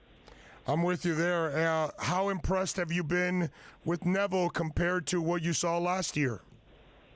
It's early, but one of the takeaways that I have from these first 3 games is that the defense has looked a lot better, a lot different, and in this game, especially against Nashville, and something I highlighted on my analysis piece at SBISoccer.com after the match, was just how good the team was defensively in terms of keeping their shape, in terms of closing down spaces, and in terms of making it difficult for Nashville to find areas to play through. So Nashville, like I mentioned before, had more of the ball. I think they finished with 60% possession compared to Miami's 40%, but they didn't do a whole lot with that 60%. They did have some opportunities there towards the end of the first half, or maybe from the 30th minute to the 45th minute, where they looked like they were starting to create some danger, but by and large, Inter Miami's defense held up very well. Ryan Shawcross, who he was named to the MLS Team of the Week yesterday. He had an outstanding performance. He was my man of the match. I know the fans also voted him as the man of the match. Oh, yeah. So deserved recognition for him because he was lights out in his first MLS start, his first Inter Miami start, and his first start and 90 minutes in quite some time. Something he noted after the match is that he hasn't been able to play 90 minutes for a good while because of injuries and other things that have happened to him over the past couple of years. So good for him to get that under his belt, and something for the team to continue to build on, because if the attack, they need to get the attack going, but on days when the attack is not clicking or it's not working, to have a defense that can set up shop or can just close out the other team, that's always gives you a chance to pull out a victory. What'd you think of the Robbie Robinson move? I heard the coach after, and I kind of thought maybe this was a mistake putting him out there, because they said they were going to play him when he was 100%. And, I know he said the boy wanted to play and all that stuff. But then in that comment, the one thing that he did say that made a ton of sense, and I've experienced it in my 30 years, is Robbie's still learning his body. and he doesn't really know his body yet. And when he compared it to Matuidi, I thought that made a lot of sense and kind of shed a little light on maybe he did look good. Maybe he fooled them. Maybe he fooled himself. And then he got out there, and then he realized that, no, it's a whole different ball game when you're practicing and all that than when you get in the middle of a game, and then it really gets going. And obviously he could not hold up. Yeah, look, I've said this initially when the injury happened. I said this in my post-game piece. I've said this on Miami Total Football Radio. The new episode just went out like a little bit ago, maybe less than an hour ago. I think it was a mistake, and I think it was a risk, and it was a gamble that they took, and it came back to bite them. Robbie Robinson was not healthy. He pulled his hamstring on a very similar play like he did in this one. It was the exact same hamstring, and he did that in week 2 against the Philadelphia Union. Came out of that game. He was limited in training during the initial first few days of last week leading up to the Nashville game. On Thursday, when we were able to attend training, he was taking part in the entire part that we could see. So 20, 25 minutes, maybe 30 minutes, and he looked like he had no limitations. We asked Phil Neville afterwards about his status, and he said, look, at best he'll come off the bench, but I don't want to risk him. I don't want to play him unless he's 110%. That was the percentage he put on. He's like 110%. Robbie Robinson goes in. He lasts 12 minutes. He pulls up lame with the same hamstring injury. And to me, it's just the fact that Phil Neville, after the game, said, look, he wanted to play and he expressed a desire to play. That's all well and good, but, the coaching staff and the medical staff still have to make the decision, right? And the medical staff might have cleared him and said, look, he's passed all the physical tests for 20-minute appearance, but we shouldn't push him more than that. But then that still shows he's not at 100%, and definitely not at 110% because he has limitations. And Phil Neville said they had to give him modifications in training. Well, you don't give modifications to a player that's 110% healthy. So I think they took a risk there. And I get your point. I get Phil Neville's point. My co-host Steve Brenner on Miami Total Football also said, agrees with the point that maybe Robbie Robinson has to learn his body. Sure, I agree with that. But at the end of the day, the coaches make the decision. The coaches make the decision to play the player. Phil Neville knows very well, as a former player himself, that players want to play. And, before the concussion, just for an example, but before the concussion protocol got very strict and very tight, players would play. Players would play through concussions or would play through just because they want to play or they feel they can play, and that's not always the best thing from a medical standpoint. So Robbie Robinson can say he wants to play this week, next week. It's up to Phil Neville and the coaching staff to make that decision and that determination because they're the ones that have to look out for the well-being of the team as well as the players. Obviously, they were shorthanded. Maybe that – I don't want to use the word push. I used that in my question, and Phil was like, no, we didn't push him. But maybe that is what played a factor into Phil Neville playing him. Maybe if he had the Higuaín, Julian Carranza, if he had more options available, maybe he doesn't have Robbie Robinson play. Maybe he doesn't even have him travel. But, that's just conjecture at this point. Well, do you think? Well, he's going to be gone this week, I bet. Right? There's no way he plays, especially in a week where you've got 2 games. Yeah, no, I mean, I would imagine he doesn't play. Obviously, we don't have the information yet. We haven't had a chance to talk to Phil Neville yet this week. We'll do so later in the week. But I'd imagine back-to-back hamstring injuries in back-to-back games, I imagine he doesn't play this weekend, which, again, that's maybe what they should have done a week ago, not had him play, let him rest properly. But, it is what it is at this point. It's going to be unfortunate if they do lose him for a bit because he had been showing some things there on that left flank, looked to be gaining confidence, and obviously Inter Miami had been been trying to get back to full fitness and knock off that preseason rust. And just as they're starting to go and roll, they suffer or they maybe lose one of their starters. So we'll see how it goes for him and how it goes for Nicolas Figal, who also picked up a hamstring injury during pregame warmups as well. And it's not information I have, but muscle injuries, when hamstrings start to go and the like, tends to be due to fitness or being overworked or not being up to par on a physical standpoint. So it could be that the preseason the interrupted preseason is now impacting Inter Miami a little bit more. Franco Panizo joining us. Follow him on Twitter at Franco Panizo. Catch his work at Miami Total Football. Great podcast, MIA Total Football. And, of course, at SBI Soccer. He is all over the place, as always. Pizarro. It's kind of bizarro to talk a little bit about Pizarro right now because he was pretty good against L.A., then the second game wasn't that good. And then this past week, it's almost unfair to judge him because he's playing out of position, didn't practice all week. So where do we stand with Pizarro? What do you think the coach is trying to do to figure that out? Yeah, it's a very interesting dilemma or situation. Maybe dilemma is not the right word, because you need to get more out of Rodolfo Pizarro. That's something Phil Neville said in preseason when we were talking to Phil Neville.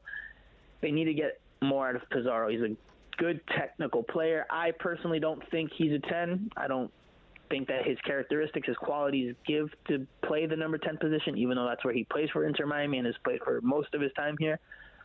I think they need to do what we saw in the preseason scrimmage. Now, maybe they are holding off from doing that until more of the players are fully fit, but I think he's better suited to drop back a little bit more often and get more touches on the ball and help drive the ball forward. He's more of a facilitator than a creator. And can he create?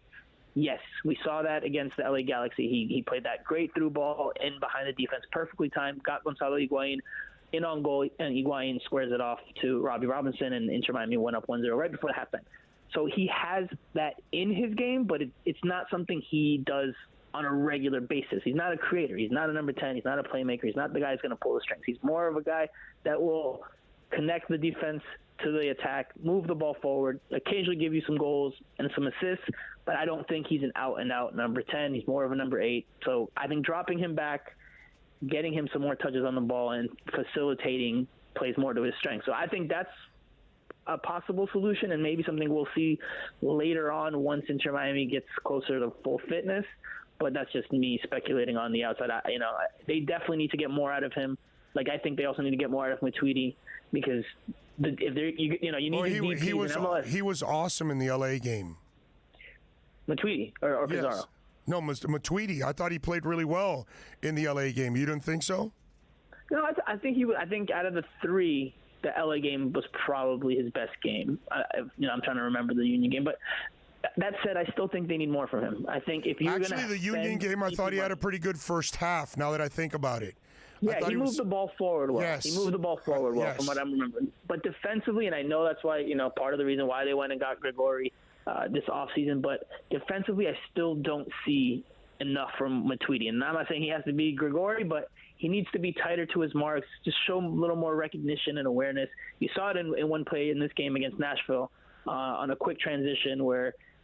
I think it was Anibal Godoy plays Hani Mukhtar in on goal, and he was going to have a clear chance at goal. John McCarthy comes off his line really quickly and alertly and forces a bad shot out of bounds. But that could have been a goal. And that's because Matuidi didn't recognize the run that Mukhtar was making, the diagonal run Mukhtar was making into the box. And you saw on the broadcast, right before they went to the replay of that, you saw Gonzalo Pires have some exchange of words with Matuidi because he's like, hey, you got to pick him up. You can't just let him in free and give him that 2-3 yards of space, because that obviously didn't hurt them there, but it could hurt them in other situations. And I think defensively, he is who he is at this point in his career, but I think he can give you more. I think there's more to give. It's just more a matter of being locked in and focused and being more aware and tighter to the marks. But that's just my opinion. Quickly, before I let you go here, I got to ask the follow-up question. If you move Pizarro back, who do you play at 10?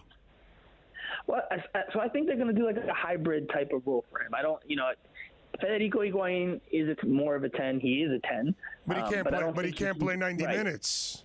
Yeah, he doesn't have the legs at this point at 36 years old to give you 90 minutes on a consistent basis. So I think a hybrid type of role for Pizarro, like we saw in the preseason scrimmage at DRV PNK Stadium, where Pizarro was playing the 10 at times, but also dropping back and serving as an 8, and Inter Miami moved out of the 4-2-3-1 formation that they've played in for much of the past year and change, and they moved into like a 4-3-3.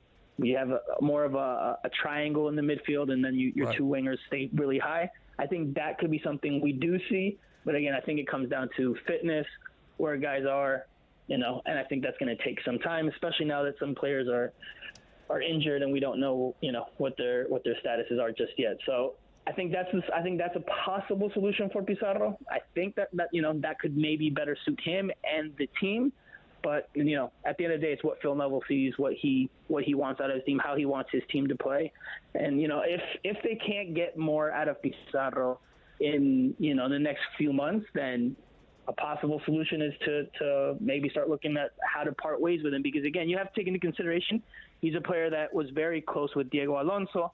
Diego Alonso in one press conference last year said, he had almost a paternal relationship with Rodolfo Pizarro because he had coached him at 2 other clubs in Mexico before Inter Miami. So that was Diego Alonso's guy. Diego Alonso asked for Inter Miami to sign him, and they did. That was like the first big signing they made once Diego Alonso arrived. So he's a Diego Alonso guy. Does he fit necessarily what Phil Neville wants or what Chris Henderson want out of their 10 or out of their DP in that spot? I mean, we don't really know. Obviously, you can't just get rid of players in MLS just that easily. So we'll see. He has to raise his performance. What he has to do is go back to dyeing his hair, and then maybe that'll probably put him over the top. Make sure he needs some new cleats. He needs to go back to the regular cleats. The black and white cleat. It's for a good cause, a good social message, but I don't know if that's working for him. No pizzazz for Pizarro. I got you. We got to get pizzazz. I got you. Follow him on Twitter at Franco Panizo, and he just told you he just dropped a new podcast at Miami Total Football. You can also catch his work at SBI Soccer. Franco, as always, man, great stuff. Always appreciate you, man. Thank you. Hey, man, feel better. Thanks for having me on. You got it. Thank you. We'll be right back to the Big O Show. You can join us on the OnSide Sports Line, 888-441-4623. That's 888-441-4623. You can now watch OnSide Radio daily by subscribing to our YouTube and Twitch channels. Search OnSide Radio. Log on, subscribe, rate, and review OnSide Radio on YouTube and Twitch. Find out why Big O has a face for radio. OnSideRadio.com, South Florida's home for real sports talk. OnSideRadio.com gives you a ton of options to listen to the station. You can now download free apps from Radio.net, Podbean, and Simple Radio. Download any of these free apps and listen to your favorite OnSide host. Visit our website at OnSideRadio.com to find all these links. Connect with OnSideRadio.com by downloading the Radio.net app. What happens to you after that is not our responsibility. Follow South Florida's sports leader on social media at OnSide Radio. Look at the pics. See the guys, even though you may not enjoy it. At OnSide Radio. Insta at OnSide Radio. All social media at OnSide Radio. Inter Miami CF, your official furniture and mattress store, is here. City Furniture is your #1 home source for the trends you want at the prices you'll love, including exclusive City Furniture collections, the widest selection of styles, affordable home accents, mattresses starting at just $99 and more. Create the home of your dreams fast with next-day delivery, plus get 60 months special financing with no down payment. Because City Furniture is here to make it easy so everyone can live life like this, visit cityfurniture.com. Keeping you informed in the world of sports.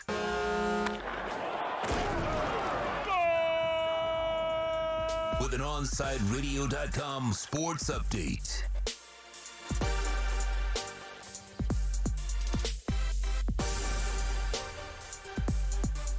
The Miami Heat lost to the Dallas Mavericks 127-113. Jimmy Butler was ruled out before the game with flu-like symptoms. Duncan Robinson and Goran Dragic each scored 19 points for the Heat. Heat hosts the Minnesota Timberwolves this Friday night. Miami Marlins won Game 1 of their series with the Diamondbacks 9-3. Brian Anderson was fresh off the IL and hit a 3-run homer in his first at-bat. The two teams are back at it at 6:40 tonight. Luke Weaver versus Pablo Lopez will be your pitching matchup. This Sunday, Inter Miami CF welcomed the Atlanta United to Drive Pink Stadium at 1 p.m., which means Big O and Alex Donald will get you started with the OnSide Radio pregame show starting at noon, leading into the call of the game with Chris Whittingham, Thomas Brognan, and Fernando Fiore at 1 p.m. You're listening to South Florida's only locally owned sports talk station. And coming up, it's more of the OnSide Zone with the Big O right here at OnSideRadio.com. If you missed Chirping the Cats radio with David Dwork, then you missed this. Through the 2017-18 season, Barkov was 54% success rate in shootouts, 19 for 35. 19 shootout goals through the first 4 or 5 years of his career. Since then, Bupkis. I mean, he used to be the guy that came out with some of the most inventive, crazy moves. You remember that one where he slapped his stick on the ice with just leaving the puck alone for going backhand? I want to say it was on Marc-Andre Fleury. I mean, he's turned goalies inside out. He can use a move more than once. Clearly, somebody told him that about the backhand move. Seems to be the go-to. And I mean, I asked Barkov about it a couple of weeks ago, right before the season started. I asked him, dude, you've been struggling. What's the deal? And he said, goalies maybe got in my head a little bit. I was thinking that they were reading me. I was trying to read them. Shook his confidence. He said it. Running out of moves is not really an excuse when you've got the skills that you can pull off basically whatever you want. Chirping the Cats radio with David Dwork. Saturday mornings 10 to 11 at OnSideRadio.com. With Make-A-Wish, the impossible becomes possible. A girl battling cancer can become a race car driver battling the course. The boy showing all the nurses his fire trucks can take the helm of a real one. Wishes can give kids with critical illnesses the strength to keep fighting, get better, and grow up. Where there's a wish, there's a way. Wishes need you. Visit Make-A-Wish at wish.org. Howdy, stranger. Didn't this used to be Radio Town? Yes, sir. It was Miami Sports Radio Town one time. Who in the hell are these cowboys I never saw? We don't know who these people are, riding in from other towns. There used to be a host in every one of these saloons, trying to talk about local matters, sports. That ain't good, stranger. Could you tell me how this happened? Well, it started when one corporation bought another, and they got rid of the good management and brought in a bunch of bumbling idiots and started firing all the local ranchers and replacing them one by one with these strangers from out of town. I've heard that story before. Static and tumbleweeds, I'm moving on.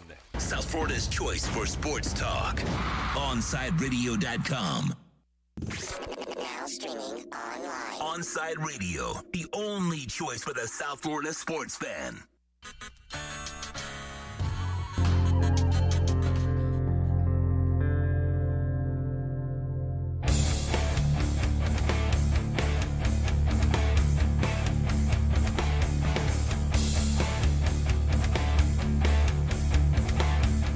All right, I promised you, my crypto buddy Benjamin Albright will be kind enough to join us now on the program.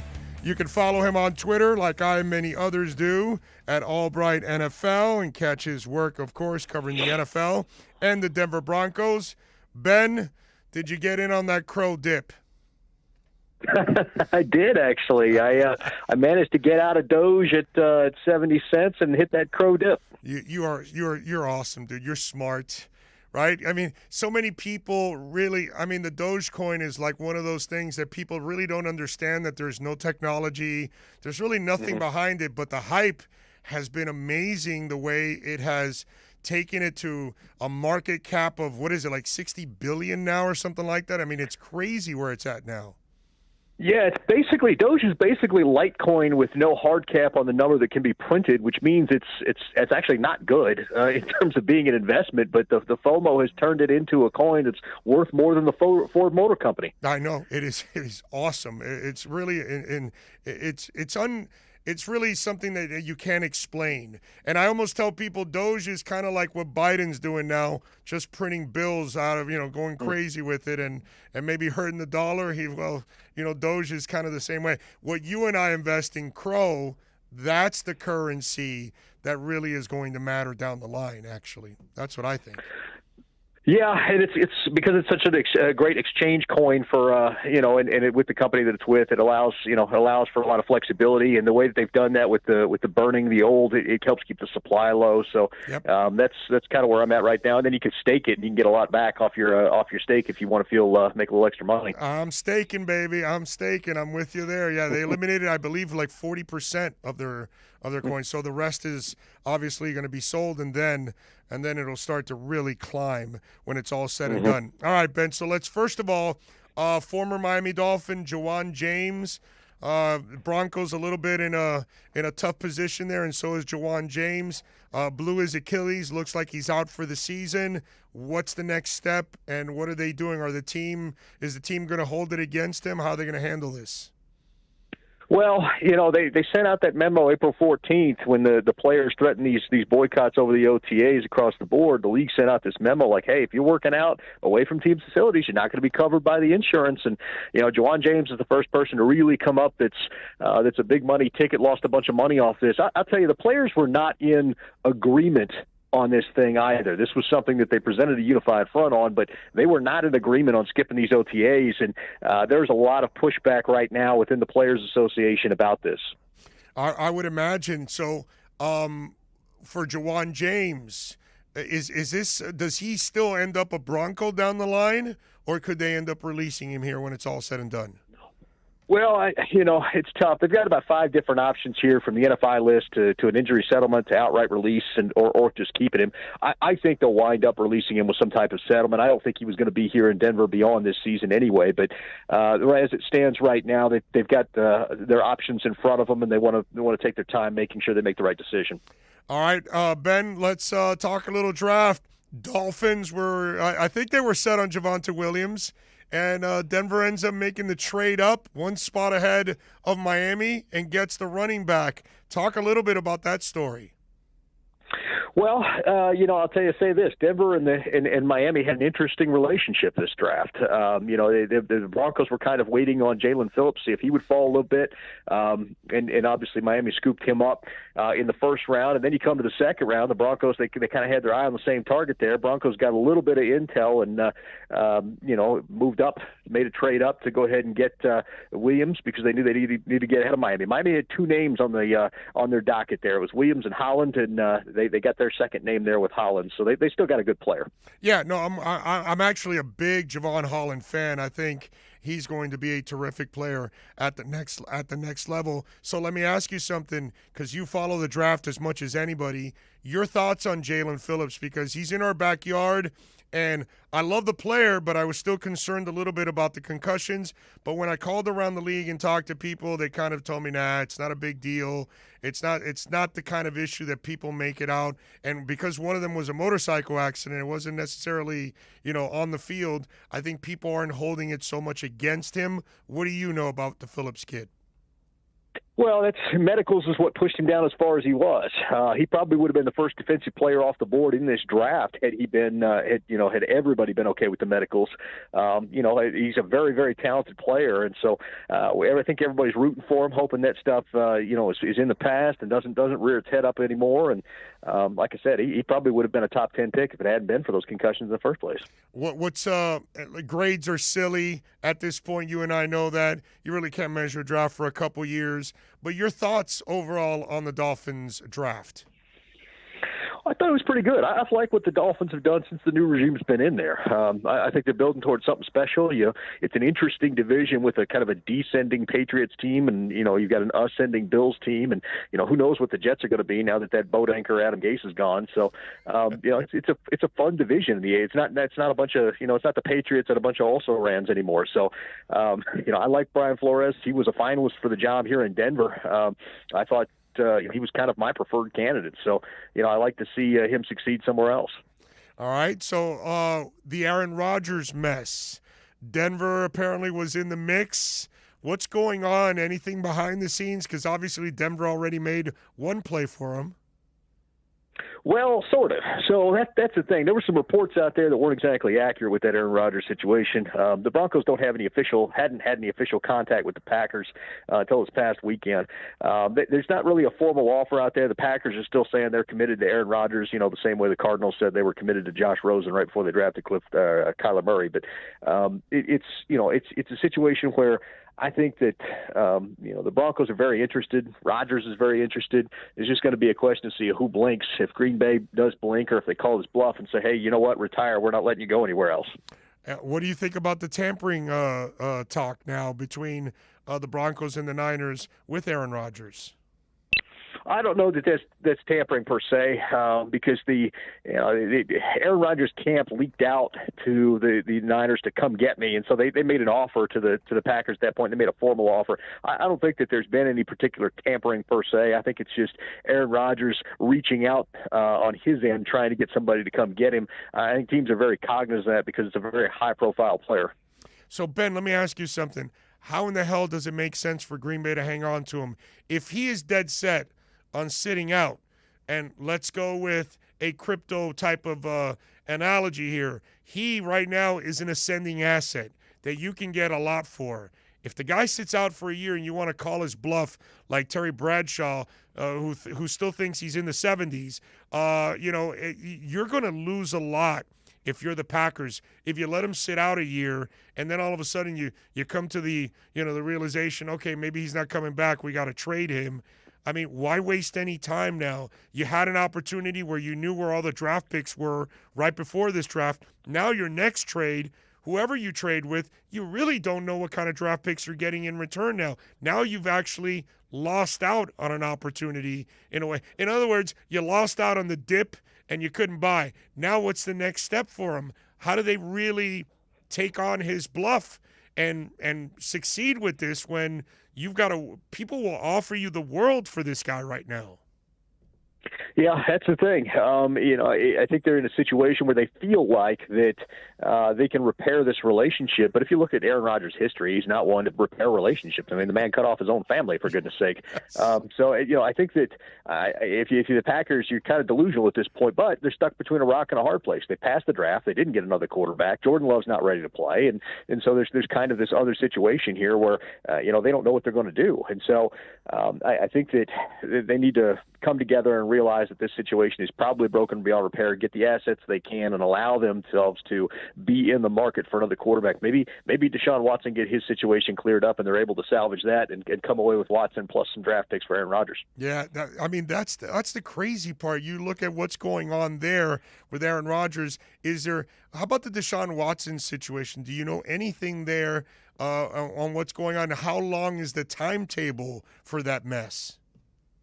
Well, everybody I've talked to doesn't believe it gets solved before the season starts. So unless Deshaun Watson does some kind of settlement stuff, I just don't see that happening. As it sits right now, I think he's going to wind up on the commissioner's exempt list until this case is either litigated or he settles.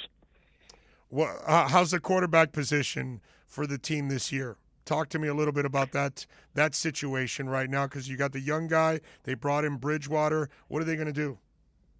Well, I think they're going to have an open competition. I think that it's going to be Drew Lock versus Teddy Bridgewater. They're going to have a competition, and best man wins. If they're unable to trade for Aaron Rodgers, that's the plan, and they're okay with that. There was a lot of fan disappointment, I think, with the team not drafting a quarterback or not taking Justin Fields when he was there. But I think they think that they're okay with Lock and Bridgewater, and they're willing to roll with it. Well, what is it you like and don't like about Lock? What is it they like and don't like about Lock? What is it that they're pretty close to giving up on him already? Well, they don't like the inconsistency in the turnovers. You just can't turn the football over and win in the NFL, and I think that's what it is. He's got the right energy. He does well in the locker room. The players all want to play for him and with him. But when you're inconsistent with the football and you turn the football over, it's a maddening thing for coaches, especially a coaching staff. It's probably a little bit on the hot seat this year with Vic Fangio and Pat Shurmur. They got to win. So the last thing you want as a quarterback is giving the football to the other team. That's some crazy stuff there. Are you expecting anything else from the Broncos to try to make a move here in the offseason before the season starts? Other than Aaron Rodgers, no. And if the Deshaun Watson situation were to clear up favorably for Deshaun Watson, they'd be in on that. But if it's not an appreciable upgrade to what they have, they're not going to pursue it. You're not going to see them go out there and chase the likes of Andy Dalton or Carson Wentz, that kind of stuff, where they've already signed elsewhere. They've got two guys in Locke and Bridgewater that already bring all that to the table. So unless you got a chance at a Rodgers or a Watson, I think they're going to stand pat. All right, before I let you go, what would the offer be from the Broncos?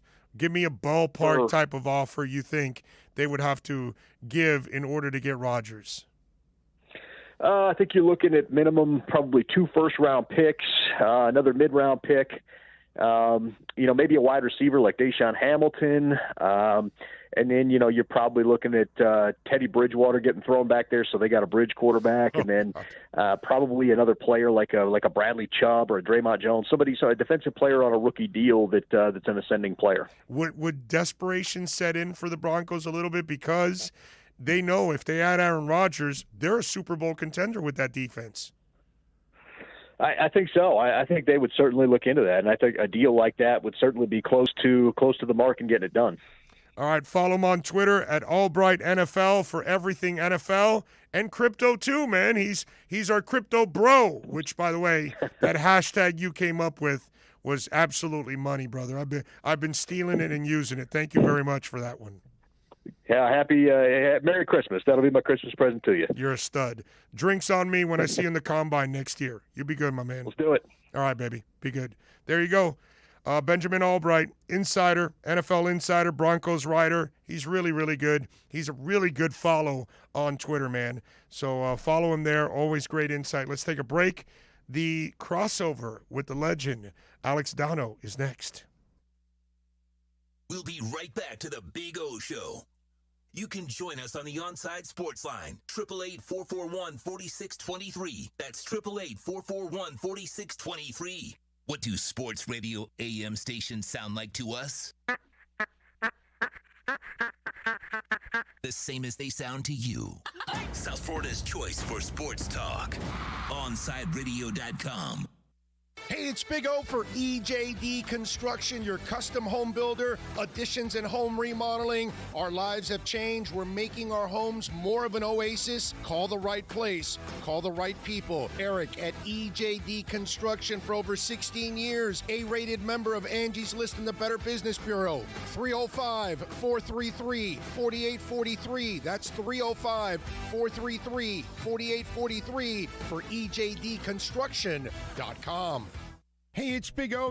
Air quality in your home or business is so important now, folks. That's why you've got to call M&S Air Conditioning. Let them install a high-efficiency polarized air filter in your AC unit that attracts, captures, and destroys biological contaminants to improve your air quality. M&S is always on call from 7:30 a.m. till 9 o'clock p.m. and, of course, emergency Sundays. Call for more info on high-efficiency air filters and their preventative maintenance plans. Visit M&S Air Conditioning at ac-florida.com. Why should saving for retirement be any different? I mean, they go back to college, learn new instruments, start skateboarding. Whoa! Okay, maybe that one's not for everybody, but saving for retirement is. With aceyourretirement.org, you can get on track with your retirement savings no matter your age. Just have a 3-minute chat with Avo, the friendly digital retirement coach from AARP. You'll get personalized recommendations based on your input that are easy to understand and work with your lifestyle. It's quick, easy, and free. Plus, it's sponsored by AARP, so you know they got your back. Woo-hoo. Gnarly move, Dad. Thanks, sweetie. So wherever you are in your retirement savings journey, head to aceyourretirement.org and start chatting with Avo today. That's aceyourretirement.org. A message from AARP and the Ad Council. Hey, it's Big O. Air quality in your home or business is so important now, folks. That's why you've got to call M&S Air Conditioning. Let them install a high-efficiency polarized air filter in your AC unit that attracts, captures, and destroys biological contaminants to improve your air quality. M&S is always on call from 7:30 a.m. till 9 o'clock p.m. and, of course, emergency Sundays. Call for more info on high-efficiency air filters and their preventative maintenance plans. Visit M&S Air Conditioning at ac-florida.com. You're listening to OnSideRadio.com. Catch up anytime by downloading the MyTuner Radio app. OnSideRadio.com, South Florida's true hometown station.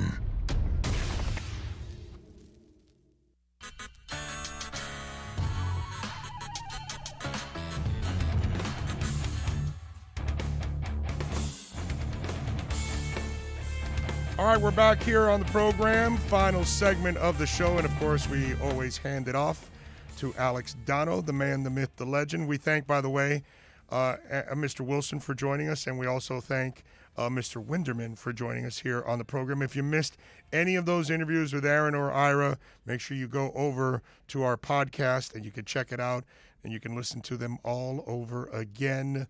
Dono, what you doing, baby? What you got going on? Oh, man, it's going to be a fun one today. We're going to talk plenty about the underachieving Miami Heat. Giancarlo Navas from Miami Heat Beat is going to join us at the 4 o'clock hour. I don't know why Bam Adebayo can't be more assertive. I think that, the way that you phrased it, he's kind of like what Barkov used to be. Yes. We're going to talk a lot about that with the roundtable. We're going to talk more Dolphins, put another bow on the NFL draft with our buddy Alfredo Arteaga from 3 Yards Per Carry. I'm also fascinated to talk more and more about this Aaron Rodgers story. Now, there's obviously something there, but yes, obviously, but then ESPN they're going to get so much mileage out of this for the next couple months. It's going to be crazy. You got to milk it.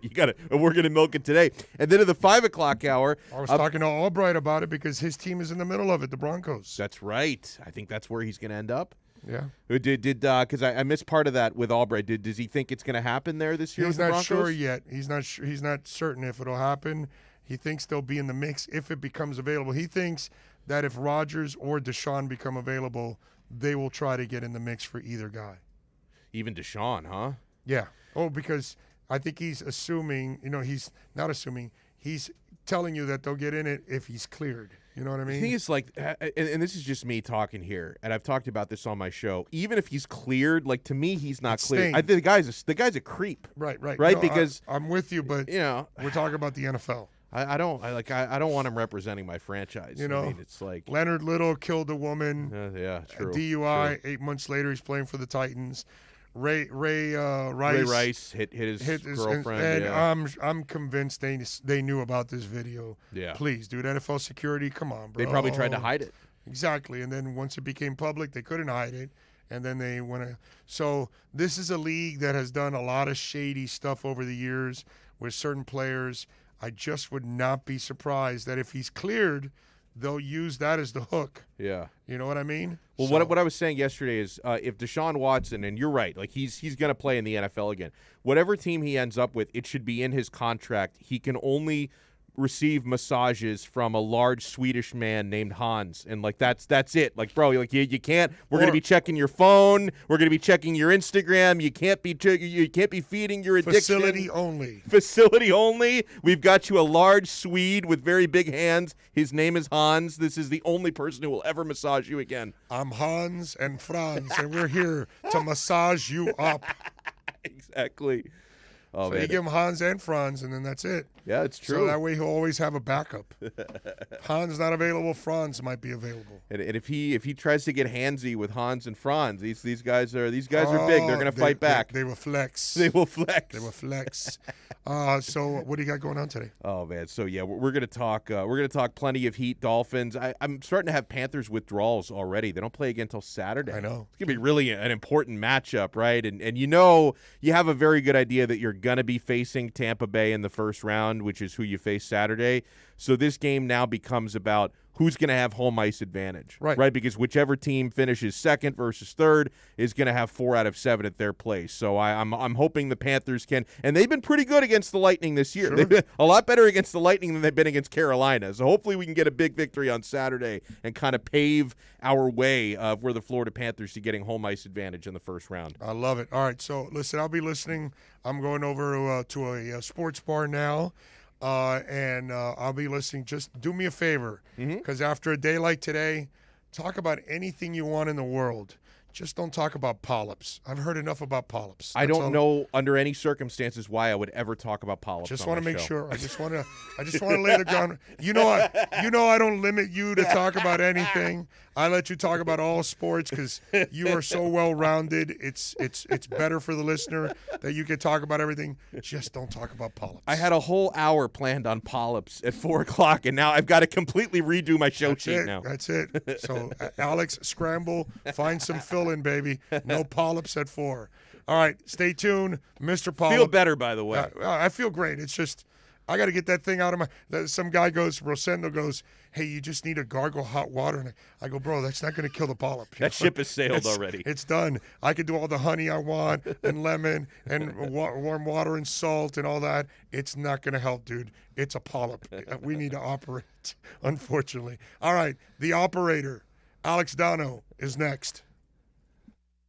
We'll be right back to the Man of the Match with Alex Dano.